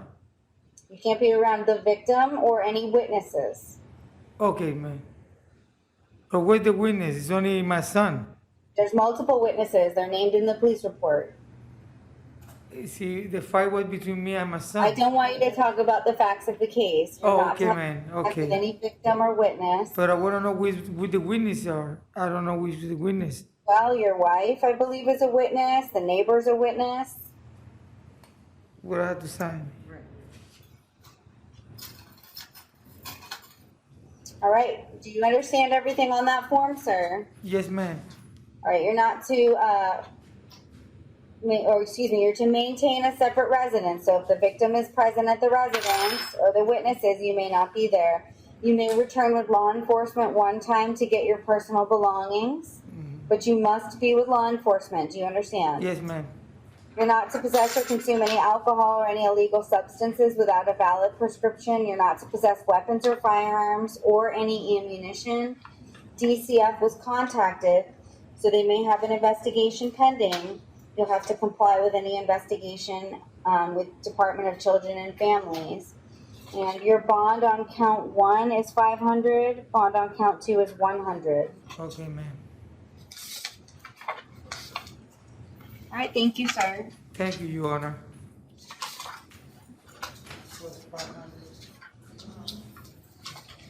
And do we know if Tiffany Barnes bonded on both her cases? Tiffany Barnes bonded, and also Christina Christian bonded. Okay, thank you.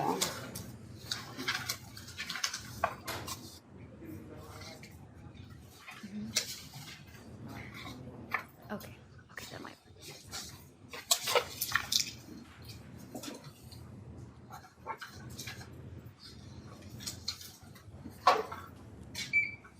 All right, please tell me your name. Renata Spurlock. All right, Ms. Spurlock, you're here in 2020 CT 3890.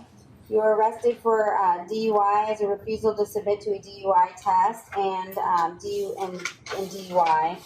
And I didn't. Hold on, I don't want you to talk about the facts of the case, okay? Sorry. Okay, so I do find probable cause for both of the offenses. Looks like the driving record shows that she has a prior refusal, which is what's required for count 1. And so I'm gonna, if I didn't say it already, appoint the public defender. No drugs or alcohol without a valid prescription, ma'am? No.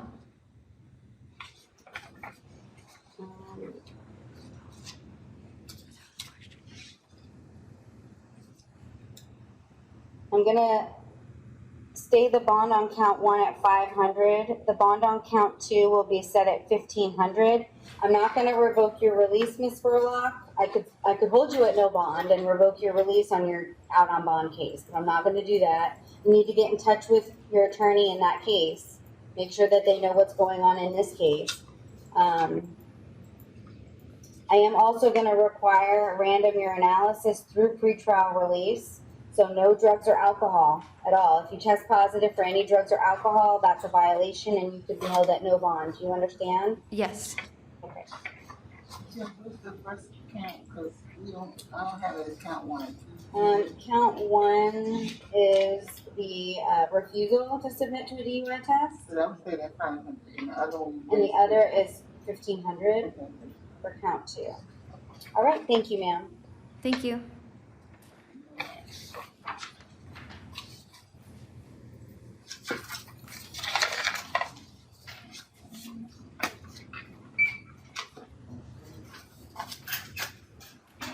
All right, please tell me your name. Dezon Appleby. All right, Mr. Appleby.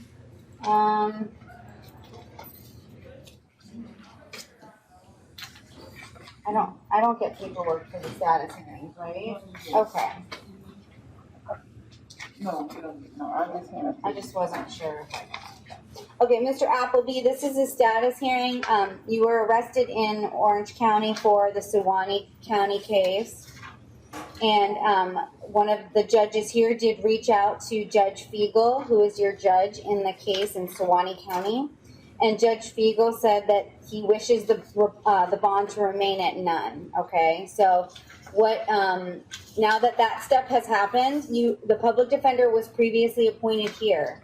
So you're going to have to contact them and have them file any appropriate motions that need to be filed on your behalf. But based on just conversations with the judge from here to there, he does not want to change your bond. Okay, so that bond will stay at none, but you can contact the public defender's office and you can ask them for any legal advice or see if they can file any motions for you, okay? Yes, ma'am. All right, good luck, sir. Thank you. All right, please tell me your name. Joshua Hall. All right, Mr. Hall. This is a status hearing for a Broward County case. Broward County, it's 19 CF 680. And the public defender was appointed here.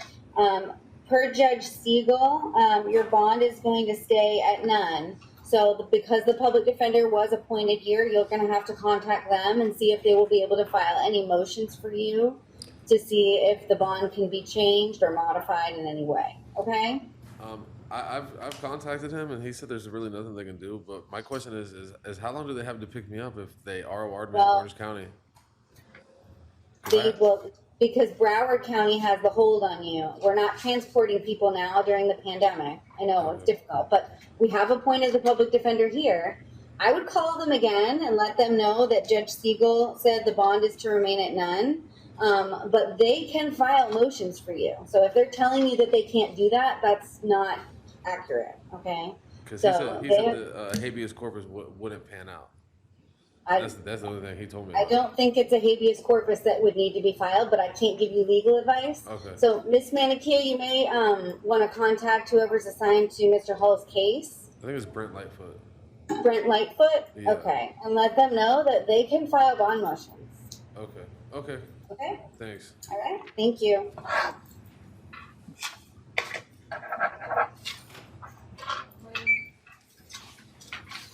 All right. Please tell me your name, sir. Kenneth Molina. All right, Mr. Molina, this is a status hearing for a Manatee County case, 20 CF 213. Actually, I think, is that the wrong case number? Okay, yes, right here. We have a corrected case number for that case that we received information about. So it looks like the correct case number is 2020 CF 98. So I think I sent that to, yeah. Okay, so we've got that corrected now. So Mr. Molina, the public defender was previously appointed here in your case. Per Judge Mercurio, he's agreed, or she, I have no idea whether it's he or she, but Judge Mercurio has agreed to set your bond at $7,500. I don't know what it was before. Yeah, it was that. Okay. All right. It was set at none. Okay, so you do have a bond now. All right. Thank you. So we're setting your bond. If you can't make that bond and you can't afford it, you're going to have to contact the public defender, and they'll be able to file any motions for you. Okay? Yes, ma'am. All right. Thank you.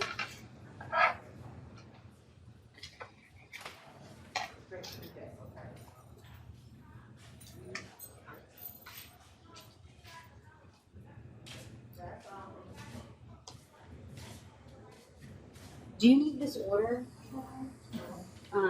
I just got the order from the judge. No, From the Manatee County, ordering his bond set. Do you need that? I can forward it to you. I mean, I just got this. Okay, but I can forward. Does anyone need it? You probably, yeah. I can't print it, so. Just forward it to me. Okay, I'll forward it to you. Just sign it and just be able to say sign it.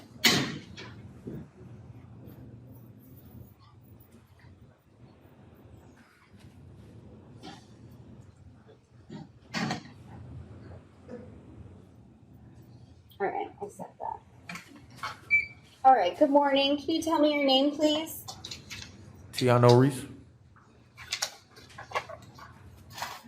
All right, Mr. Reese, you're here on a status hearing for Broward County 19 CF 837, and the PD here was previously appointed in your case.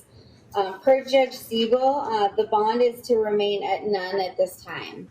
So they're not going to modify the bond just through conversations with the court here. So the PD was appointed.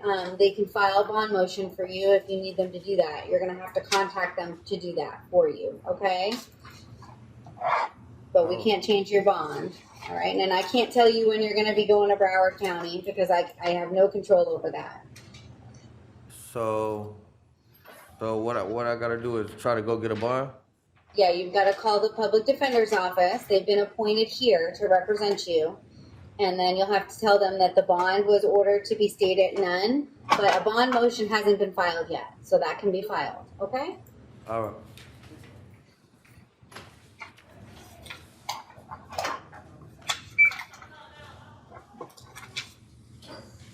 All right. Is that it for the status hearings? Do we have, Patterson?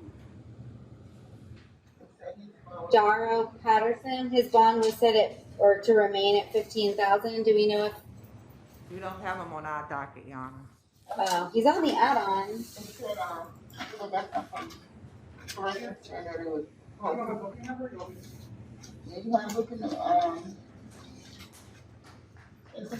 Booking number 2001 3911. No, he's not in jail? He bonded. Okay, he must have bonded then. Okay. All right. And now we're on the 33 days. Everybody ready on those? Okay. I have a couple private attorney, 33 days. I've got, let's see, then merge.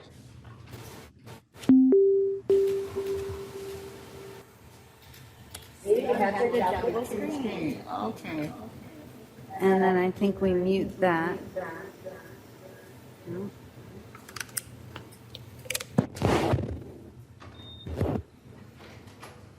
Seems to be an echo. Oh, that's not. Okay.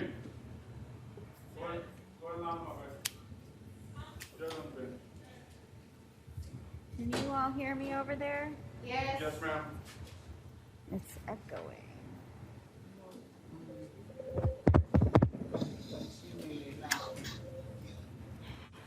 Okay. Is that good?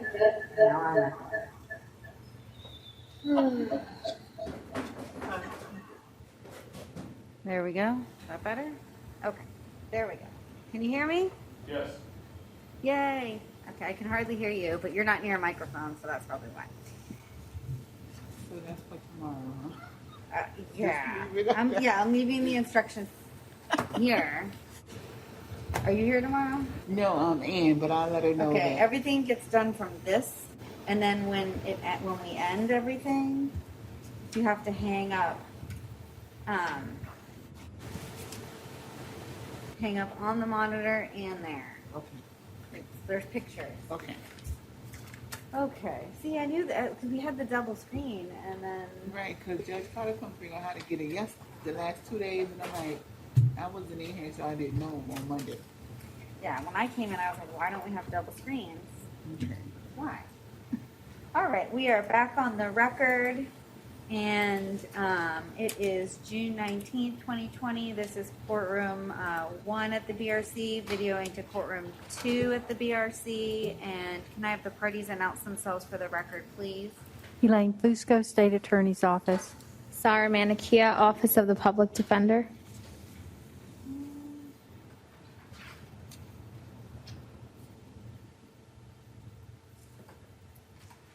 Hopefully I can hear them.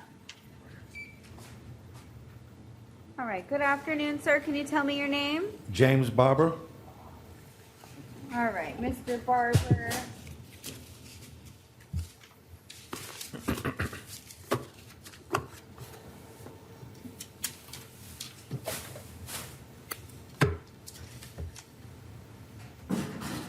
you're here in 2020 MM 4518AO, and you were arrested for 2 counts of battery, count of assault, disorderly intoxication, and trespass on property after warning. I do find probable cause for those offenses, and I'll appoint the public defender to represent you. Yes, ma'am.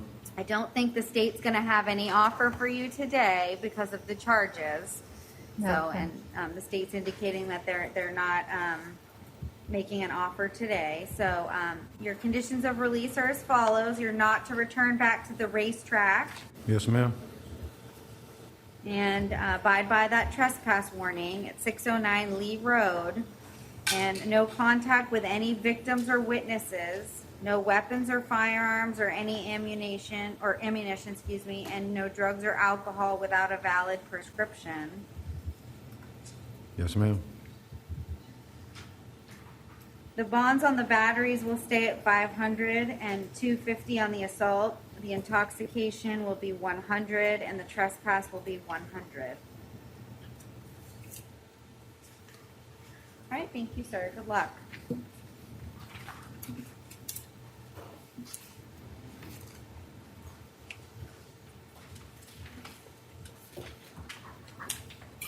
Judge, the next on the docket, Devon Johnson, he's mental health. Okay, thank you. I'm gonna reset, did you have an offer, Ms. Busco, for Mr. Johnson? Adjudication Honor. of guilt, 4 days. Okay, so I'm gonna reset Mr. Johnson for tomorrow. Maybe he'll be able to come to court and resolve his case tomorrow.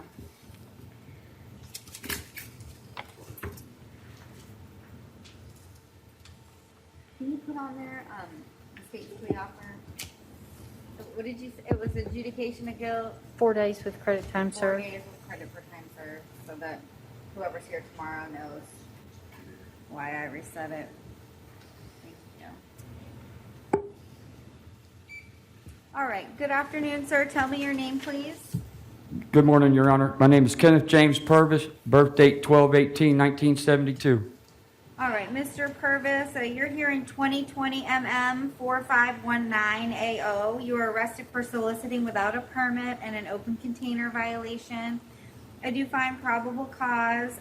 Before I appoint the public defender, is there an offer to resolve it? Yes, Your Honor. Adjudication of guilt, credit for time served, court costs. All right, and he has 2 days in. Yes, Your Honor. Okay, so Mr. Purvis, do you want to accept the state's offer? It's 2 days credit for time served. I'd give you a year to pay your court costs off, and I won't appoint the public defender. That's just an extra $50 that you would have to pay. Yes, ma'am, I want to set the deal, and I want to also say something, Your Honor. I was blessed with an apartment. I also got a case manager officer I talked to yesterday. I was going to go get some cleaning supplies. Yes, I drank on the street. I was supposed to. I told her I was going to go clean the apartment and check into the doctors and get my medications and stuff. And we're working on it for real shit. Excuse my language. We're working on it. I even quit smoking 2 months ago. I ain't put a cigarette in my mouth in 8 weeks. Well, that's great. I'm working on I it. wish you the best of luck. So hopefully when you get out of here, everything goes a little bit smoother. And I talked to my case manager officer. I'm going to go back and get my stuff for my pancreas. I've also quit Okay. drinking pretty much, which is crazy. Good. It sounds like I some slowed good down goals. on it anyway. I got an open container ticket yesterday, but All right. Did you understand everything on the plea form? yes, young lady. Yes, Your Honor. Did you understand all those rights you're giving up by entering the plea? Yes, Your Honor. Are you on probation anywhere? No, Your Honor. Okay. You understand if you're not a U.S. citizen, the plea will subject you to deportation. I understand. I'm a U.S. citizen. Okay. If you, I do find a factual basis to accept your plea to both counts. I'll adjudicate you guilty on each count, sentence you to 2 days with credit for 2 days time served. Order you pay your court costs by June 19th, 2021. June 21st, 2021. If you'd like to appeal the judgment and sentence of the court, you must do so in writing within 30 days. If you cannot afford an attorney, one will be appointed for you. Mr. Purvis, good luck to you, sir. Thank you very much, Your Honor. So I'm being released today? Yes, you are. Okay, I'm going to go take care of the business. Thank you so much. All right, good luck. Thank you so much. Good afternoon. Tell me your name, please. David Barbarito Quiles. All right, Mr. Keeles, you're here in 2020 MM 4491AO. You're arrested for petty theft. I do find probable cause, and I'll appoint the public defender. Does the state have an offer today? Yes, Your Honor. Adjudication of guilt, 8 days with credit time served, court costs. 8 days? Yes, Your Honor. Okay. Your Honor, Yes? Mr. Cowles has a competency hearing scheduled for July 17th, so we'd like to enter a plea of not guilty today. Okay, well, Once there's appointed. no, yeah, there's no plea of not guilty today because there's no information. And I want to say, I'm sorry. If we can, Don't say anything, Mr. Keeles, okay? Do you know what case that he has the competency is hearing? it in the one that he's out on release on? I believe, yes, it's the 19 CF 1449.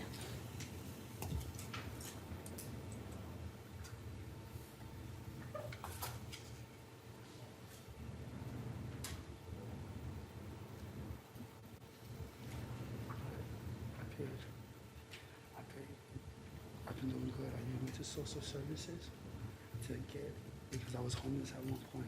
And my dad was telling me how much I lived with my dad. So I went to social services to try and get things. I quit smoking. Okay, so what I'm gonna do, Mr. Keeles, is I'm gonna order that you're not to return back to the Walmart at the 3101 West Princeton Street. No contact with any victims or witnesses in the case. And I am gonna stay the bond at the 250.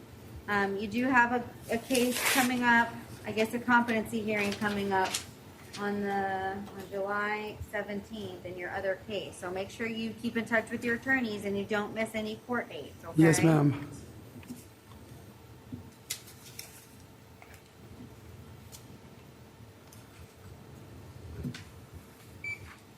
All right, thank you. And I'm taking no action on that case. That was.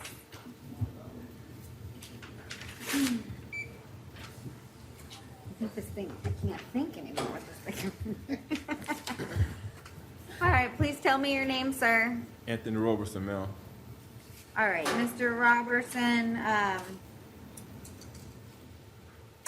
you're here in 2020 MM 4514AO, and you were arrested for resisting an officer without violence. I do find probable cause, and did the state have an offer?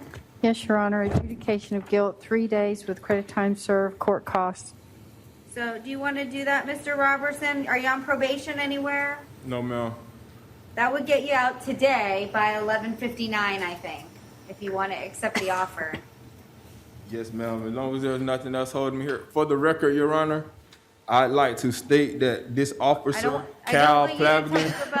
I don't want you to talk about the facts of the case because that's not going to help you. No, I'm not talking about the facts. Just for the record, I would like to say that I will contact Internal Affairs because this officer rightly has lied on my report and brought me to jail for no reason at all. Just for the record, Okay. Your Honor. Well, if you have a defense and you don't want to enter a plea, you don't have to, okay? But I will at this time, but for the record, I will be filing a complaint on this officer. I mean, Okay, well, if you I think that don't you've take the been- deal, I'm still able to bond out, correct? I'm not going to revoke your release on the other case, and I will stay the bond at the 500. So it's your choice. You can accept the offer. The case will go away today, or I will stay the bond and I will not revoke your release on your other case. Will I still be able to file a complaint? You can do whatever you want, yeah. Okay, I will take the plea, Your Honor, for time served, and I'll just for the record. Okay.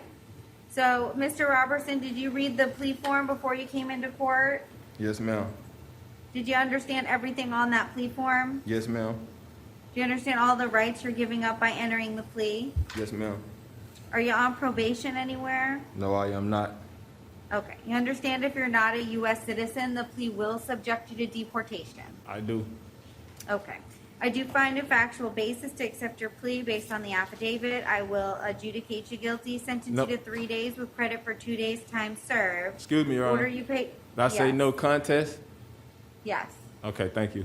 Okay. Yes, ma'am. And I'll order that you pay your court costs by June 21st, 2021. That gives you a year. If you'd like to appeal the judgment and sentence of the court, you must do so in writing within 30 days. If you cannot afford an attorney, one will be appointed for you. I'm taking no action on your other case. You do have a court date coming up. Make sure Yes. you don't miss it. Yes, ma'am. Keep in touch with your attorney. And you do have reporting requirements, so I don't know if you'll still have to report because you're getting out today, but you need to make sure that if you do, that you have to report any change of address, okay? Yes, ma'am. All right. Good luck, sir. Thank you. Your Honor, was the PD appointed to this No, I case? did not. Okay, thank you. Judge Rodriguez Torres is medical. Okay. Robert White is mental health. Okay. I'm going to deal with Mr. Rodriguez. And I'm going to appoint the public defender in 2020 MM 4490AO. And Ms. Manikia, do you want to waive? Yes, Your Honor. Okay. So he's charged with petty theft. I do find probable cause. Did appoint the PD. No return back to the Walmart at 3101 West Princeton Street. That's a woman, sorry. No contact with any victims or witnesses in the case. The bond will stay at the $250. She's out on release in 2 cases. In both cases, informations have been filed. 2020 MM 3856 AO and 2020 MM 32355 AO. I am going to revoke the releases and set those bonds at none. And the public defender is appointed already in both of those cases, so they can file any appropriate motions. Okay.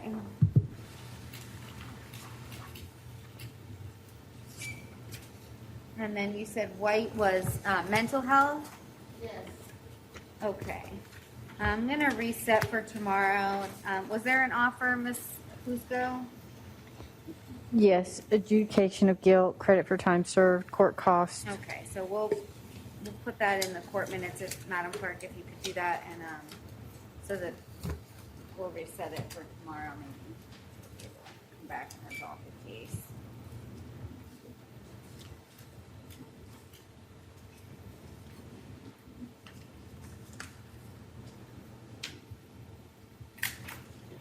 Your Honor, can we actually, he's not going to be pleading tomorrow or accepting the offer tomorrow? He's not? No, he will not be. Okay. Is there competency issues? Or? Yes, I believe so. Okay. This is Mr. White, Yes. and so the competency is in what case? I think it's in 19 MM 9493. Okay, let me look it up and make sure.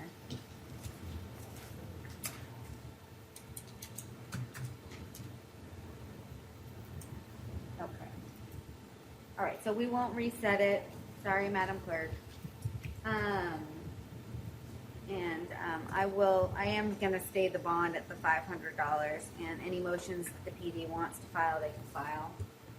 I'm not taking any action on the on the bond, or out on release case, okay? She waived disappearance. Yeah, she waived his appearance, but he's not gonna be able to accept an offer anyway. So, thank you. You're Saves us some time tomorrow. Okay, all right, please tell me your name. DeMartica England. All right, Ms. Anglin, you're here in 2020 CF 7565AO. Possession of methamphetamine, possession of cannabis, less than 20 grams, and possession of drug paraphernalia.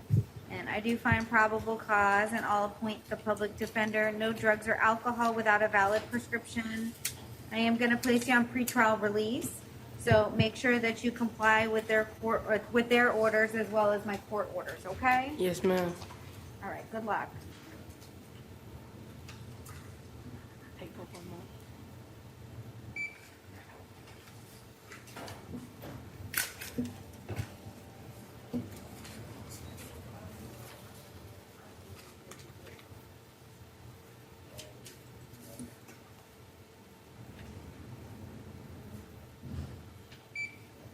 Please tell me your name.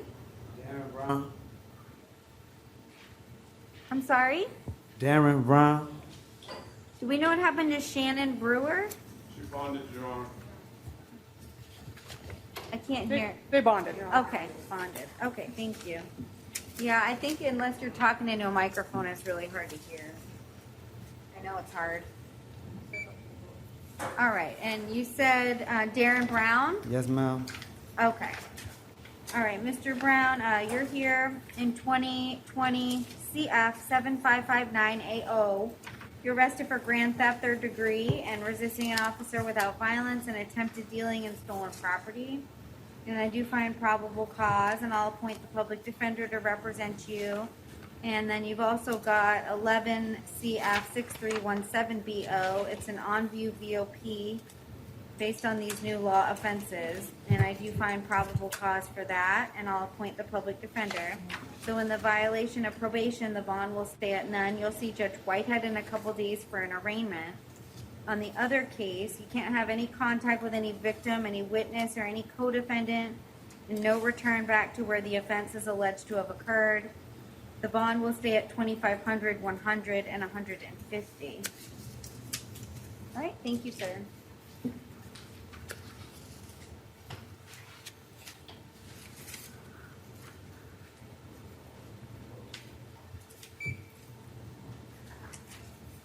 All right, please tell me your name. Burrows.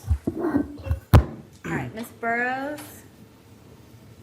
You're here in 2019 CF 13493AO. You failed to appear for a plea hearing on February 7th, 2020. And the judge did revoke your release and set your bond at none. Does she have the public defender?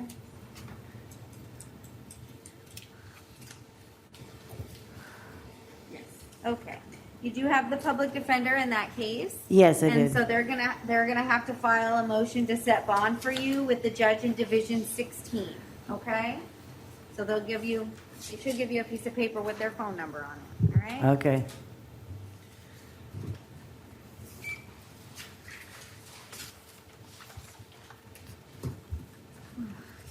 Peter Dollars. All right, thank you, sir. All right, Mr. Dorless, you're here in 2020 CF 7532AO. You were arrested for burglary of a structure while wearing a mask, criminal mischief, and then possession over 1,000, and then burglary tools possession. And so I do find probable cause, and I'll appoint the public defender. You may not return back to the location of where the offense is alleged to have occurred. So that's the Reed's Gun Shop at 5512 South Orange Blossom Trail. No contact with any victims or witnesses in the case, and no weapons, no firearms, and no ammunition. I am going to place you on pretrial release. Make sure you comply with my court orders as well as their conditions. If you get a new law violation, that can revoke your release, okay?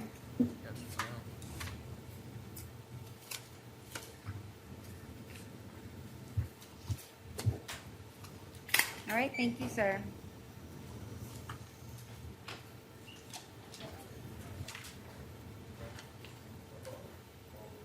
All right, good afternoon. Tell me your name. Travis Flurry. All right, Mr. Fleury, you're here in 2020 CF 7577. You were arrested pursuant to a warrant, which probable cause was previously found for a first-degree murder. And I will appoint the public defender's office to represent you in your case. And so first-degree murder is a capital offense, and does the state wish to be heard as to bond? Yes, Your Honor. The state asked the court to consider all the information in the affidavit, including the statements of multiple witnesses, video surveillance for multiple businesses, including footage of the crime as it occurred, and cellular data of the defendant, including GPS locating him at the scene at the time the surveillance cameras showed the shooting occur. We asked the court to find proof, evidence, presumption great, and hold him at no bond. All right, Ms. Manikia. Your Honor, we argue that there's not proof evident presumption great because it's based solely on witnesses' statements, and there's no DNA evidence. There's also an inconsistency on the eyewitness. The eyewitness's account stated that the shooter had on white tank top and dark colored pants, and the surveillance showed that the person allegedly firing rounds was wearing a dark colored shirt and had shorts on. And just based on the defendant's age. I see that he was identified wearing a white t-shirt and black pants. Where do you? Oh, let me see.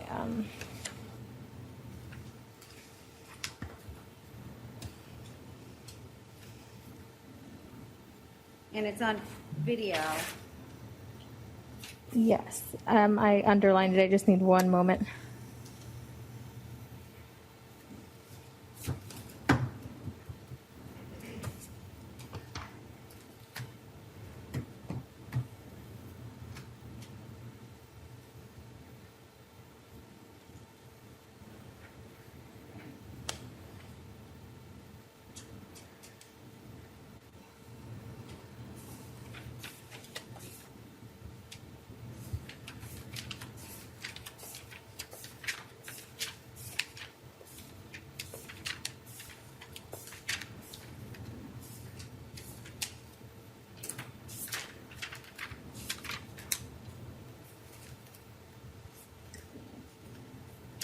Page 6, the second paragraph, states that on camera 3, African American, one wearing a white t-shirt, black pants, and has long dreadlock style hair.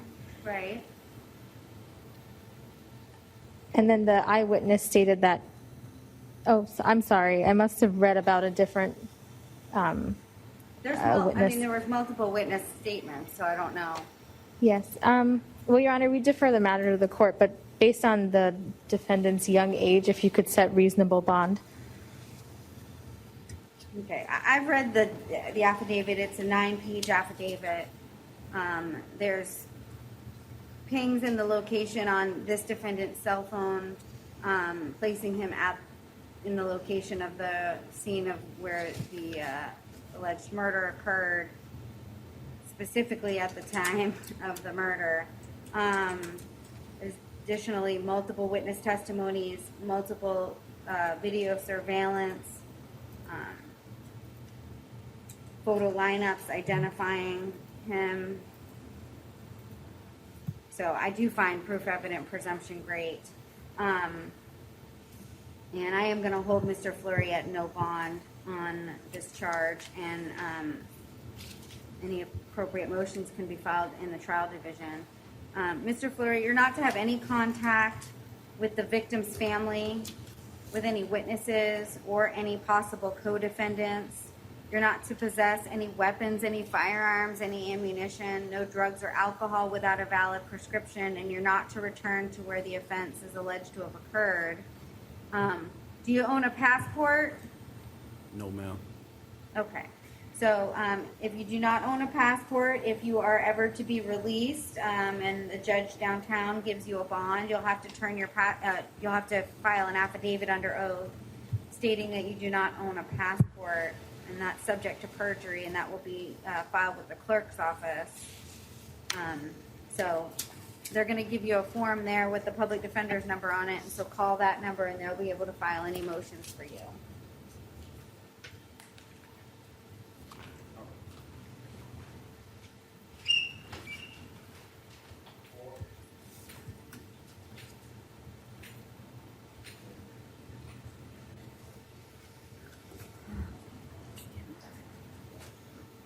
All right, good afternoon. Tell me your name. Duarte Forbes. All right, Mr. Forbes, you're here in 2020 CF 7567. You're arrested for grand theft, third degree of a motor vehicle. I do find probable cause, and I'll appoint the public defender. No contact with any victim or witness. No return to where the offense is alleged to have occurred. The bond will stay at $1,000. I'm not going to revoke your release on your out on release case. Make sure you keep in touch with your attorney on that case, okay? All right. Victims or witnesses.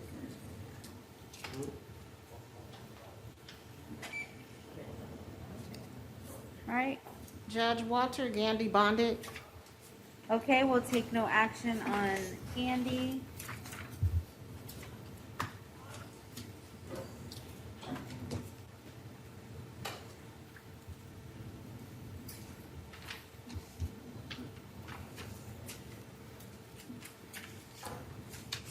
Your Honor, on Forbes, did you take no action on his add-on bond? Yeah, Okay, thank you. I think so. I don't remember the name, but Forbes? Yeah, Duarte Forbes. Yes. Thank you. All right, please tell me your name. Tierra Gear. All right, Ms. Kier, you're here in 2020 CF 7553AO. You're arrested for possession of cocaine. I do find probable cause, and I'll appoint the public defender. No drugs or alcohol without a valid prescription. And then also in 2020 CF 7553A, or so, excuse me, 20 CT 3899, driving while license suspended. And I do find probable cause, and I'll appoint the PD in that case. No driving without a valid driver's license. I'm gonna stay the bonds, but I'm not taking any action on the out on release case. So the bond on the cocaine will stay at 1,000. The Dwellis will be 500. Make sure you keep in touch with your attorneys, okay? Yes, ma'am. Do you have the PD in the other case? On the 3375 out on bond case?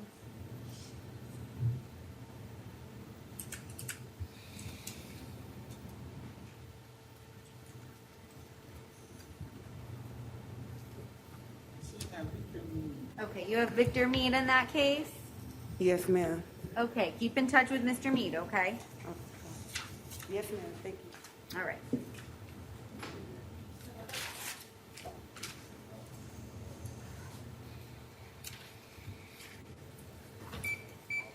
All right, please tell me your name, sir.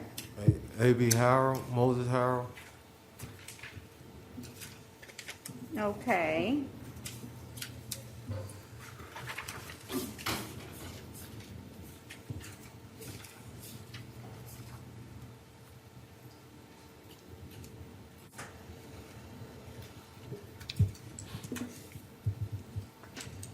All right, sir, you're here in case number 2020 CF 7558AO. You were arrested for grand theft third degree, and I do find probable cause, and I'll appoint the public defender's office to represent you in the case.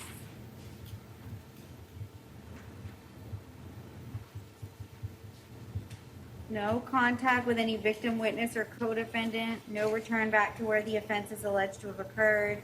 The bond will stay at $2,500. I am going to revoke the release in the other cases that you're out on.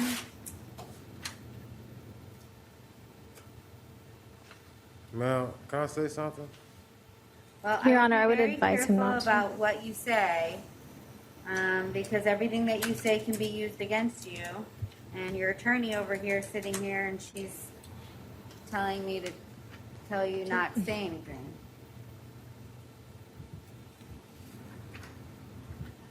So as long as it's not about the facts of the case, Yeah, it's not. I don't. well, They said I had a warrant. That's why that messed up my pretrial release. okay, well, I don't have a warrant. I just have an affidavit, an arrest affidavit. It's not a warrant. Yeah, but I wasn't So- arrested.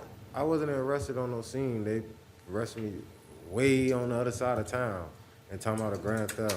That's not a warrant. They can still arrest you with probable cause And man, without I a don't warrant. see- I don't. So, Can you please not revoke? if you have legal questions about your arrest, you're gonna have to talk to the public defender about that. So no return back to the scene, no contact with any victims, witnesses, or co-defendants, and I am revoking the pretrial release. Is he on pretrial release just in 19 CF 6771? Yes, I think it was a bond and PTR. Okay, but all the other cases he's out. The others, I think, were bonds, and there was one ROR. Okay. So I'm revoking those releases. All of There's them? 2019. Mr. Harriot, I'll have your attorney reach out to you. 2019 CF 6771AO, 2019 7278AO, 2020 CF 3838AO, 2020 CF 1348AO, 2020 CF 4241AO, 2020 CF 490AO, 2020 CF 2294AO, 2020 Hey, CF excuse me. Hey. 96AO, and 2020 CF 1347AO. And so your attorneys are going to have to, I'll appoint the PD on any case that you don't have the PD on. They're going to have to file a motion for you. So why you just did all that though? Okay, looks like you do have the PD.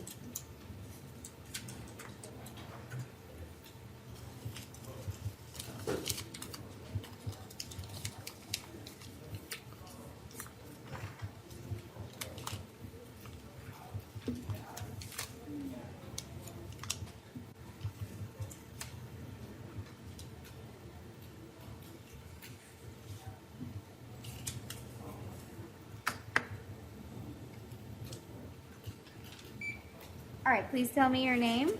Aquarius Holly. All right, Mr. Hawley. You're here in 2020 CF 7571AO. You're charged with accessory to robbery with a firearm and battery. And I do find probable cause for those offenses, and I'll appoint the public defender. You've also got 2020 MM 4522AO. 3 counts of resisting an officer without violence, and I do find probable cause, and I'll appoint the public defender in that case. It is my understanding that accessory to robbery with a firearm is still a punishable by life felony based on 777.011, the accessory statute. So I don't know if anyone has some other opinion as to that. Can I have a moment, Your Honor? Sure.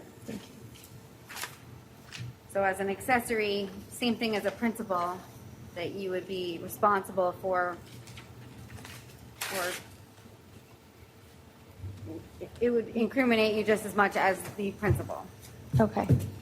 But if you could look at 777.011, that's accessory. Your Honor, may I say something? I would be I don't think that you should say anything. Your attorney's over here and she's looking at some stuff, so. But I don't want you to talk about the facts of the case. It's only you're being recorded, and the prosecutor's over here, and anything that you say likely will be used against you. So, not a good idea. Yes, ma'am. Okay? Yes, ma'am.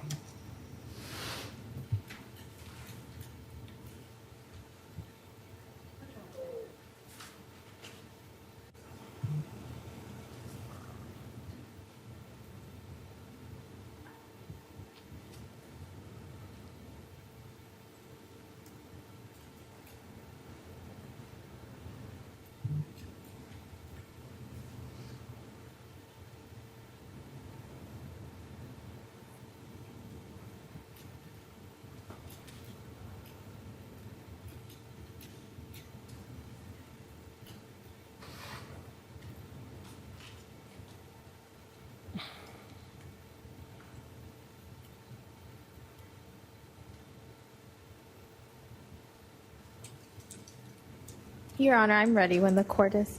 Huh? I said I'm ready when the court is. I just needed a moment to look at the affidavit. Sure. Yes. So, it's my understanding that accessory under 777.011 is basically as being charged, as if you were being charged with the same offense. I don't know if either of you have a difference of opinion, but I think it's a punishable by life felony. Let me see. Anyone? Agreed, Your Anyone? Honor. All right. Great So, Ms. Fusco, do you wish to be heard as to bond? Yes, Your Honor. The state asked the court to consider all the facts in the affidavit, including the defendant was with a co-defendant when the co-defendant pointed a gun to the victim's head and threatened to kill him and unsuccessfully attempted to take property out of the victim's pockets. The defendant also participated by striking the victim in the head, causing him to fall to the pavement. And after the co-defendant attempted to take the victim's property at gunpoint, the defendant drove both himself and the armed co-defendant from the scene. The state asks the court to find proof, evidence, and presumption great and hold him at no bond. All right, Ms. Manikia, any argument? Your Honor, we defer the matter to the court. Okay. I do find proof, evident, presumption great based on the affidavit in the court file. And so I am going to hold Mr. Hawley at no bond at this time on the robbery charge. The battery will be set at $2,500. On the other case, the bonds will stay at $500, $100, $100. No contact with any victim, any witness, or any co-defendant. No drugs or alcohol without a valid prescription. No weapons, no firearms, no ammunition, and no return back to the offense's location, which I believe is the 2604 West Colonial Drive. All right, Mr. Hawley, your attorneys will file a motion for you, and that will be heard downtown, okay? I want to say something. Your Honor, Yes. during the situation when the I don't want you to talk, I just want to make sure you understand that if you talk about what happened, or what you think happened, or what they're alleging happened, then you're putting yourself in a bad position when you start talking about those things right now. Okay, but what I was going to say, Your Honor, that the firearm wasn't mine. Mr. Hawley, I would advise you to not speak about any of the facts of your case, and I'll have an attorney reach out and file a bond motion for you. Okay? That's all, that will all be heard at the bond motion. Anything that you think is relevant or important for that judge to know, okay? Yes, ma'am. All right, thank you.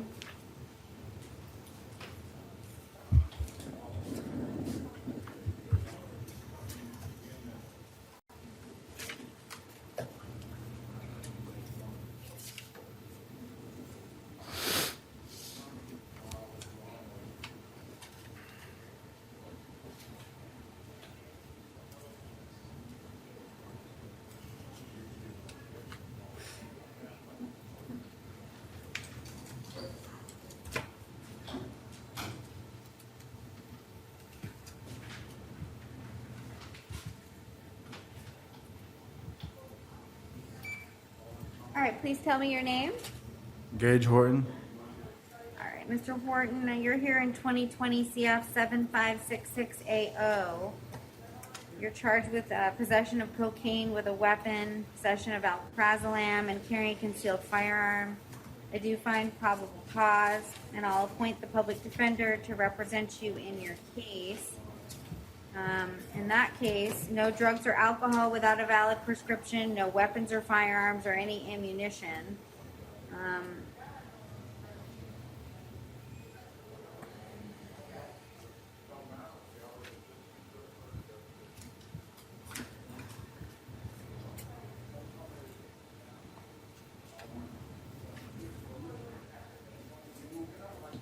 I am going to stay the bond at $7,500 on count 1, $150 on counts 2 and 3. You've also got 2020 CF 7564AO, grand theft third degree of a motor vehicle.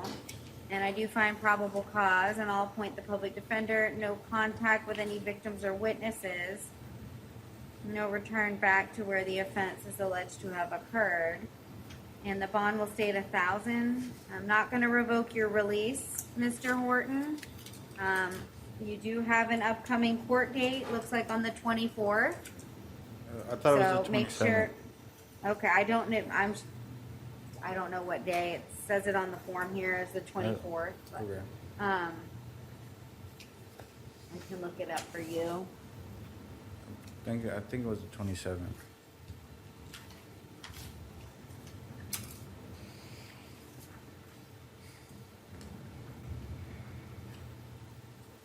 Well, you have a pretrial conference on the 24th. I don't know if your appearance has been waived, so you want to make sure you get in touch with the public defender, because I don't show anything on the 27th, okay? Okay.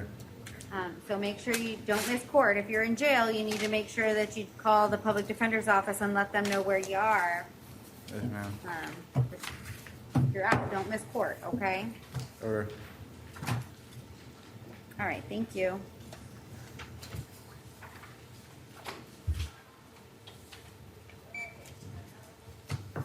All right, please tell me your name. Jamarcus Keon Jones. All right, Mr. Jones, you're here in 2020 CF 7546AO. It's burglary of a structure. I do find probable cause for that offense, and I'll appoint the public defender. So no return back to the ad veneer at Polo East Apartments at 1700 Woodbury Road, number 1204. No contact with any victims or witnesses in the case. And I am going to stay the bond at the 3,500.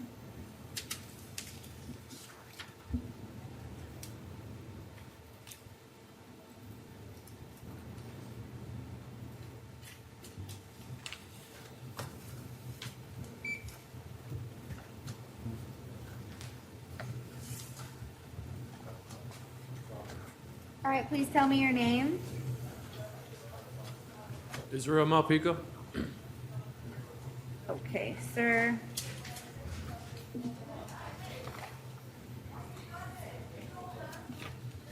You're here in 2020 CF 6839AO.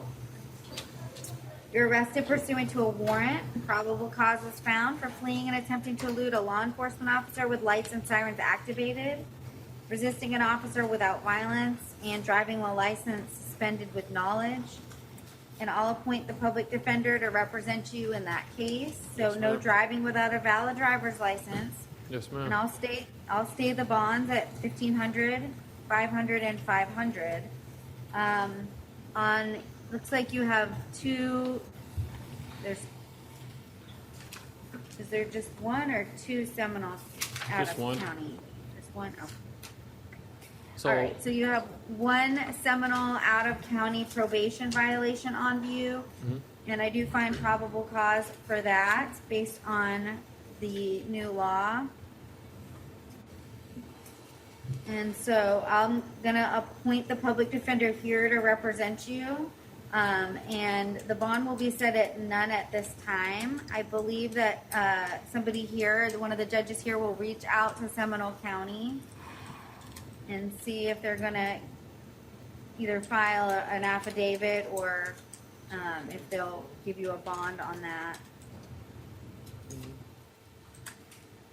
so even talk about Okay, sir? Thank you. All right, thank you.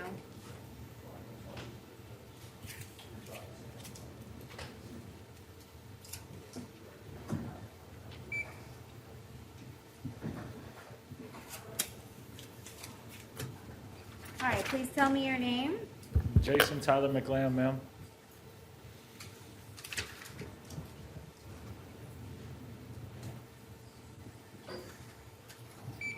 All right, Mr. McLam, this is a 2019 CF 2260AO. It's a failure to appear for a trial management conference on May 30th, 2019. And the judge did revoke your release. And does he have the PD? Yes, ma'am. You think you have the PD? We'll make sure. I don't know his name, ma'am, but the FTA, I was incarcerated for my FTA in Department of Corrections. Okay. So I couldn't make it to court. Yeah. So they're gonna have to. Yeah.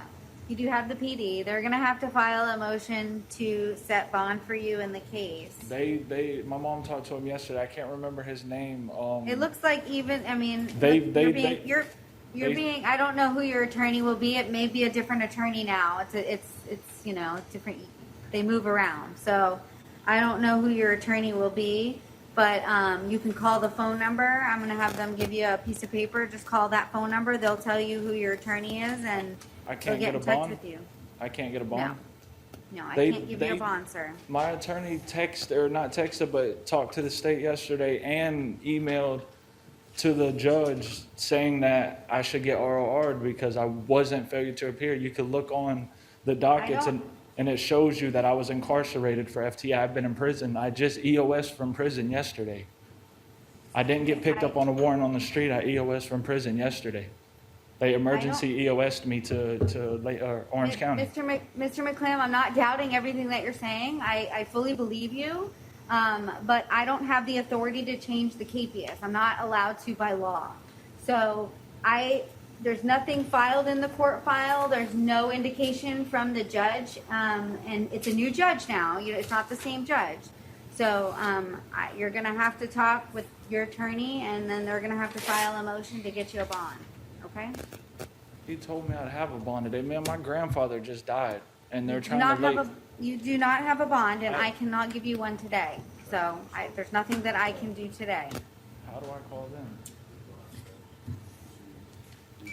I know my attorney. My people have talked to him. Like they're trying to lay my grandfather to rest, and I've been incarcerated for Okay. 2 years on a bond. Sir, as I said, I cannot change the capias.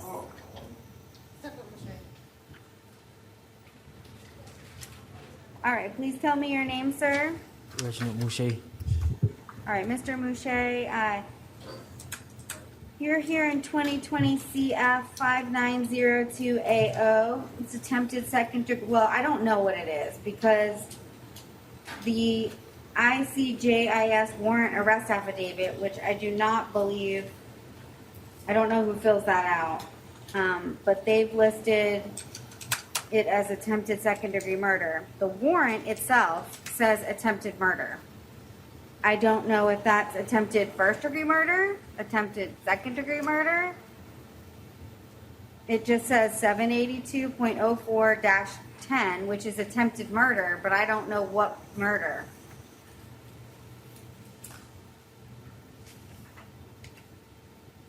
On the next to the last page of the affidavit, it says attempted murder with a firearm, but, Right, but I have to go by the statute right. in the warrant. And then is it attempted second degree murder with a firearm, or is it attempted first with a firearm? Can we have 24 hours to supplement, Your Honor? Well, I mean, probable cause has already been found for attempted murder, but I don't know what 782.04-10 is not the same as they put in the ICJIS affidavit. They put 782.04 subsection 2-17. Do we know who fills that out? I think it's the officer that does that, and then we just accept the paperwork. We've had cases before where the officers have said sometimes there's an issue with the transmission and the statute numbers. Well, they can, when they fill out their warrants, they type it in themselves specifically. Like it's not generated. The ICJIS may be generated differently. I don't know how that's generated, but I can't decipher what charge this is.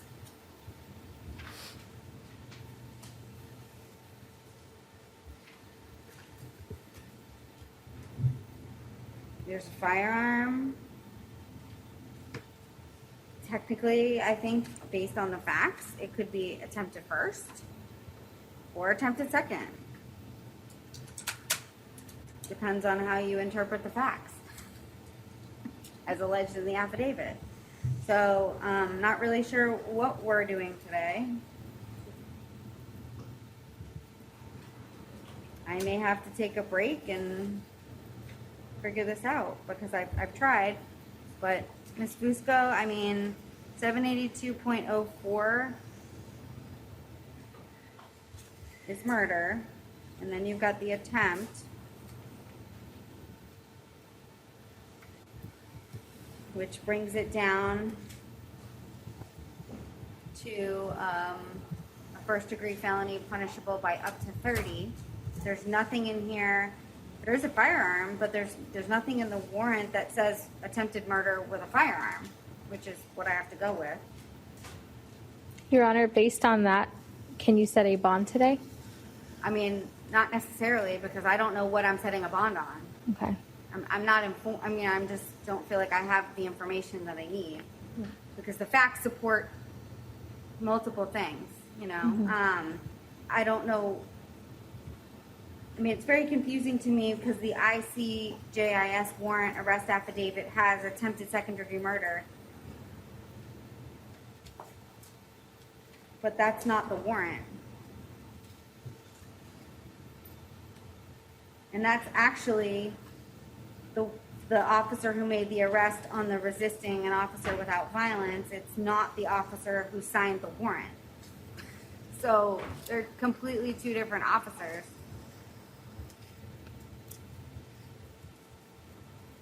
So we may have to call this at the end, and I may have to call the sheriff's department or OPD, whoever, yeah, it's OPD, and find out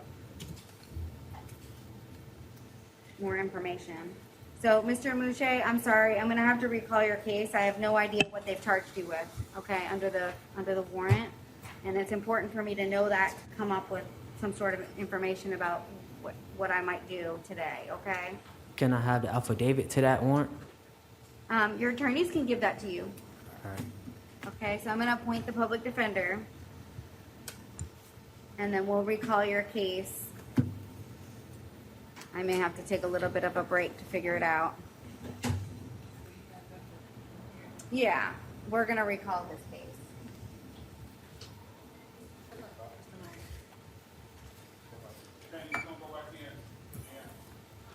All right, please tell me your name. My name is Scott Nam. All right, Mr. Nam, you're here in 2020 CF 7544AO. You're charged with 10 counts of possessing or controlling a video depiction of a child sex act. And so I do find probable cause for those offenses, and I'll appoint the public defender's office to represent you. No contact with any minor child under the age of 18. No use of any internet whatsoever. Your bond on each count will be $1,000.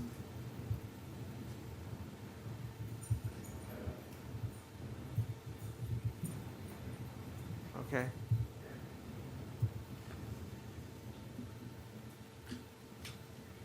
All right, thank you. Yeah, no use of any internet.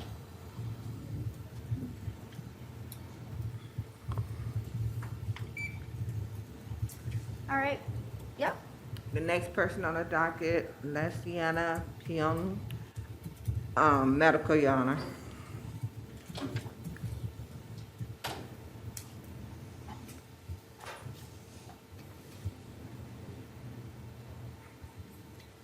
All right, I'm going to appoint the public defender, 2020 CF 7552AO, Lanacia Pion. Ms. Manikia, did you want to waive? Yes, Your Honor. Okay, so I do find probable cause for possession of cocaine, possession of crystal methadone, possession of cannabis less than 20, and possession of drug paraphernalia.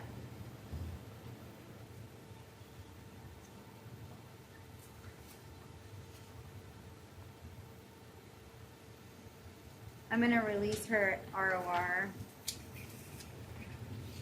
Can you put in there she's to get in touch with the public defender within 24 hours of her release? No drugs or alcohol without a valid prescription.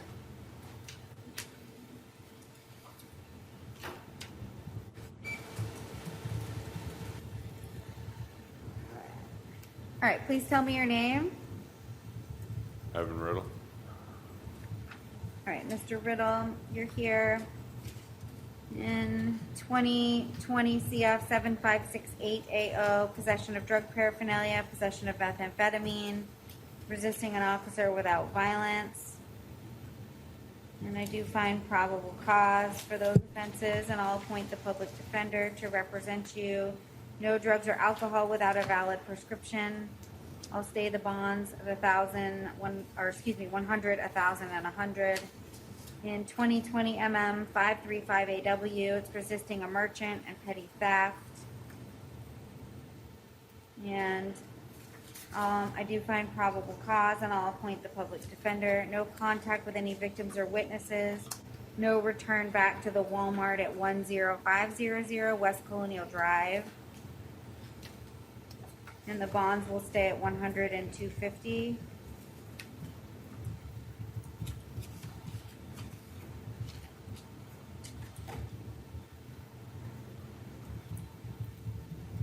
Mr. Riddle, I could revoke your release today on your cases, but I'm not going to. And if you need to keep in touch with your attorneys and show up to court. If you miss court, you're probably going to get a no bond warrant. If you get another arrest and you have 4 cases that you're out on release on, I can promise you it's not going to be a good day for you. You get me? All right, good luck.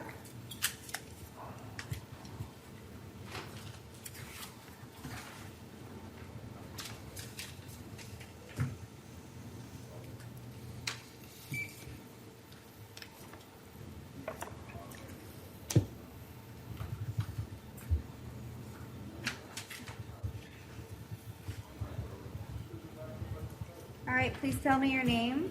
Carlos Rodriguez, ma'am. All right, Mr. Rodriguez, you're here in 2019 CF 7085AO, and it's a failure to appear for your arraignment on September 5th, 2019. The judge did revoke your release and set your bond at none. And do we know if he has the public defender? Excuse me, Your Honor. Yes. When I received that FTA, I was incarcerated in the custody of Volusia County. Right. So some judges find that if you're arrested on another case, that is a willful failure to appear. If you can't show up to court because you're somewhere else and in jail, it's up to the judge to decide that. So I'm going to appoint the public defender to represent you. And they're going to have to file a motion to set bond for you in the case. But I can't change the capias today, okay? Okay, and one more question, Your Honor.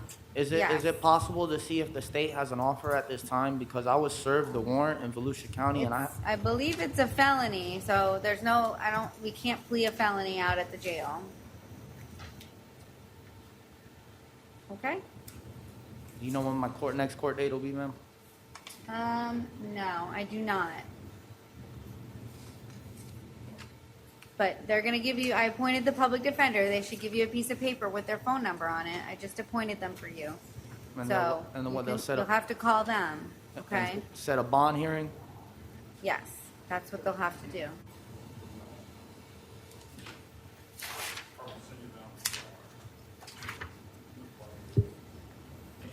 All right, please tell me your name. Juan Villegas. All right, Mr. Villegas, so you're here in 2019 CF 14697AO, and the state did file an information, and a capias was issued. Probable cause was found for grand theft 3rd degree of a motor vehicle. And I'll appoint the public defender to represent you. Okay. And no contact with any victims or witnesses in the case. No return to where the offense is alleged to have occurred, and your bond will stay as set in the KPS at $2,500. Your Honor, Yes. may I please ask for Please don't talk about the facts of the case, okay? I'm not, Your Honor. Okay. I just want to ask for an ROR because I lost my job and I haven't had any income at all. I don't qualify for any aid from the state for many of the pandemic, and I really this is a bad time for everybody. And I'm not trying to plea anything for you to feel bad for me, but I really need to get back out there and help my mom with my grandmother. Okay, so I need to ask you some questions. Yes, okay? ma'am. Yes, ma'am. All right. So where do you live right now? 120 Lena Ann Drive, St. Cloud, Florida. Okay, and who do you live with? This is my stepmom. Okay. And have you talked to anybody about a bond? No, ma'am. I just got here last night. Right. So, would your family be able to help you with a bond? Not right now. Everybody's really hurting. Okay. And you're not working? No, ma'am. How long have you lived in Osceola? Since 2010. Okay. All right. I'm going to release the ROR. Thank you. Okay? Make sure that you keep in touch with the public defender's office. Yes, ma'am. Right? And that you don't miss court. Yes, ma'am. Okay? Yes, ma'am. Thank you so much. So I'm going to, within 24 hours of your release, call the public defender. Yes, okay? ma'am. 100%. All right. Thank you. All right. Good luck.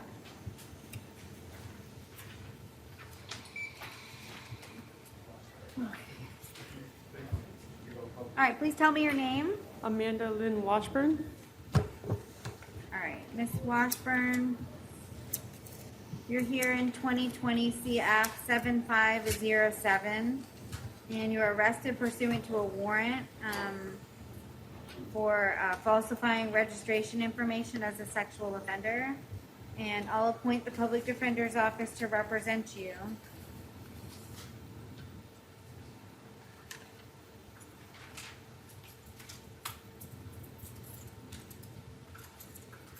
Does she not have reporting requirements?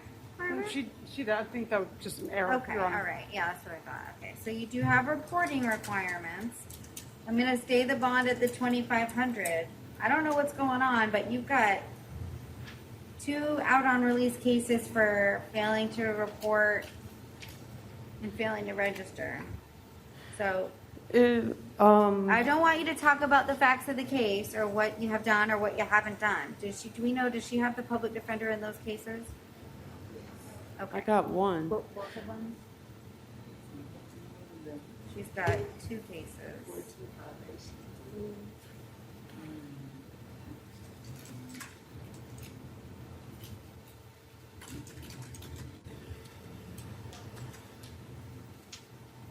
Yes. Okay.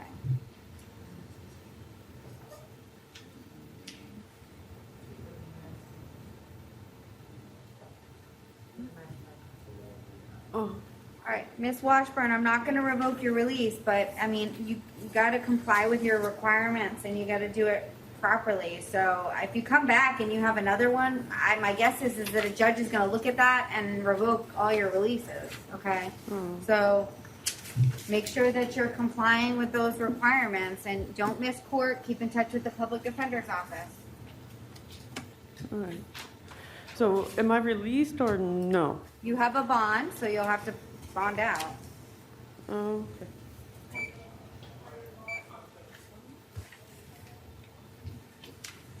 All right, please tell me your name. Shanaria Williams. All right, Miss Williams, was Mr. Blankner here? Is he your attorney? Yes. Okay. Do we know if he filed a notice of appearance? I just want to make sure. He said he was not staying for the.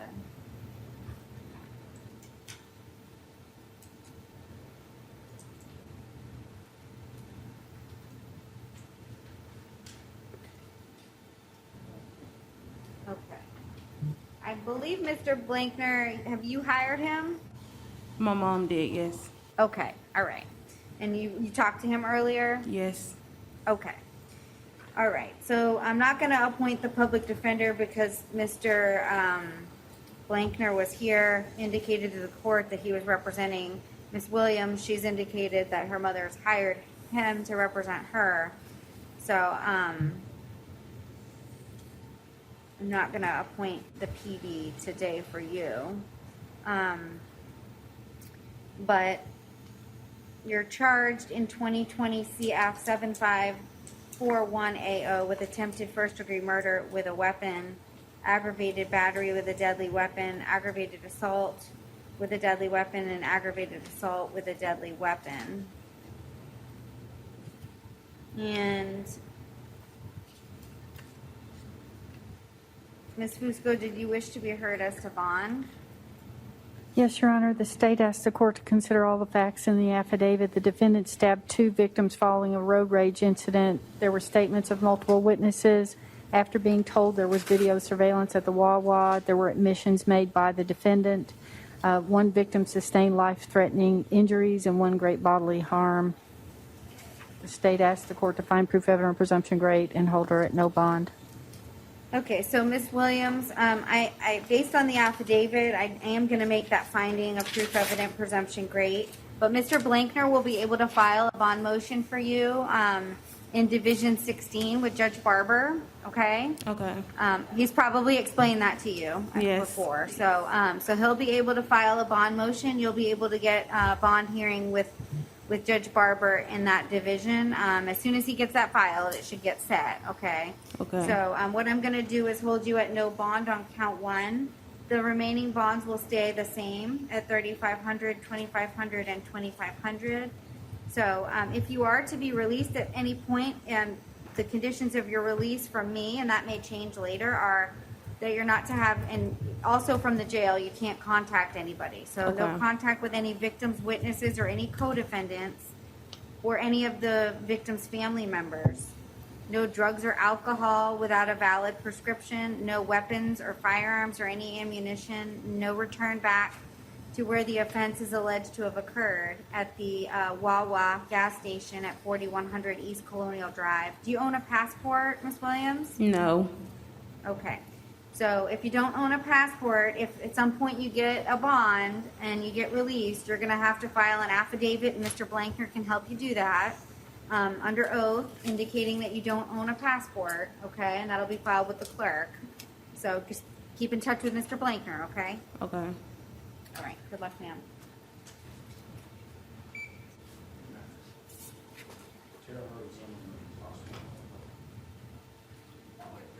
Judge Aaron Zimmerman is in the hospital. Okay. We'll reset both his cases within 24 hours of his release from hospital.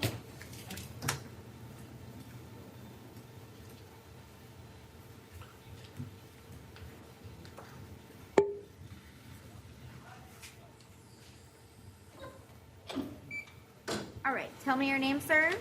Otis Brady. All right, Mr. Brady, you're here in 2018 CF 14932AO. It's a violation of probation warrant. Judge LeBlanc did give you a $2,500 bond in that case, and I'll appoint the public defender to represent you if you're not able to bond out. Well, I don't know what's going on with this other case. Okay. Can I? Hold on. Okay. Well, they'll put him in PTR, right? For the other one? Yes, for that Okay. PI. All right, so if you're unable to bond out, the PD will have to file a bond motion for you, okay, on the felony. On the misdemeanor, 2019 MM 9999AO, you failed to appear for an arraignment in January 15th, 2020. And the judge did order you into pretrial release, so you're going to be in pretrial release for that case.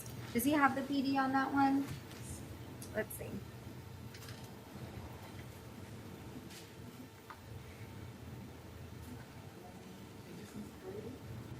This is, Mr. Brady on the misdemeanor. Let me see.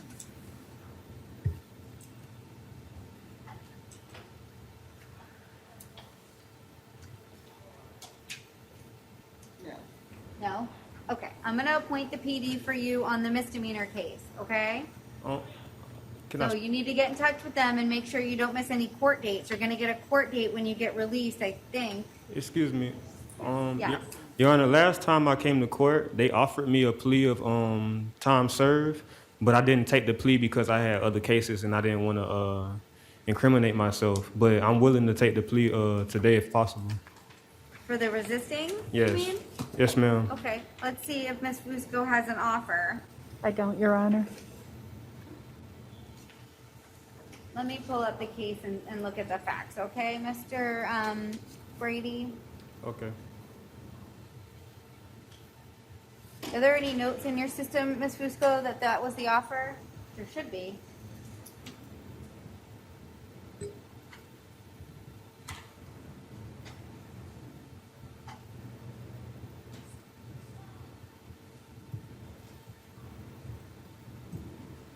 Do you know how much time served you have?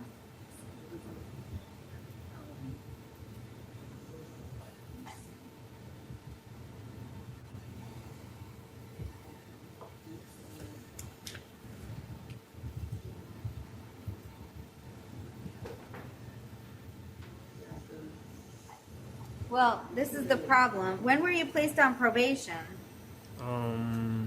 I was placed on probation Back in, last year. Not last year, but the Yeah. year before last. so I'm not gonna plea anything out today, Mr. Brady, because I don't know if that's gonna violate your probation. Oh, And okay. it might, and I don't know exact dates of everything here in front of me. So, you're getting pretrial release. So you're getting released on that case. You're not going to be held on it, okay? And then you do have the bond in the other case. But I don't think pleading that out today would be a very good idea because it may violate you, okay? I understand. You've already been violated, but I don't want to violate you with another issue, okay? Because it doesn't look like you have a new law violation on the VOP. Your probation violations are that you failed to report and that failed to and you changed your residence.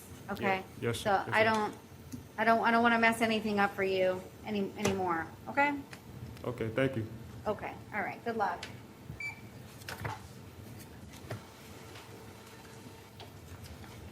All right. Please tell me your name. Anyone? All right. Good afternoon. Tell me your name. Yo, Cruz. Okay. Do we know what happened to Jordan Smith? Medical, Your Honor. Huh? Medical. Medical? Okay.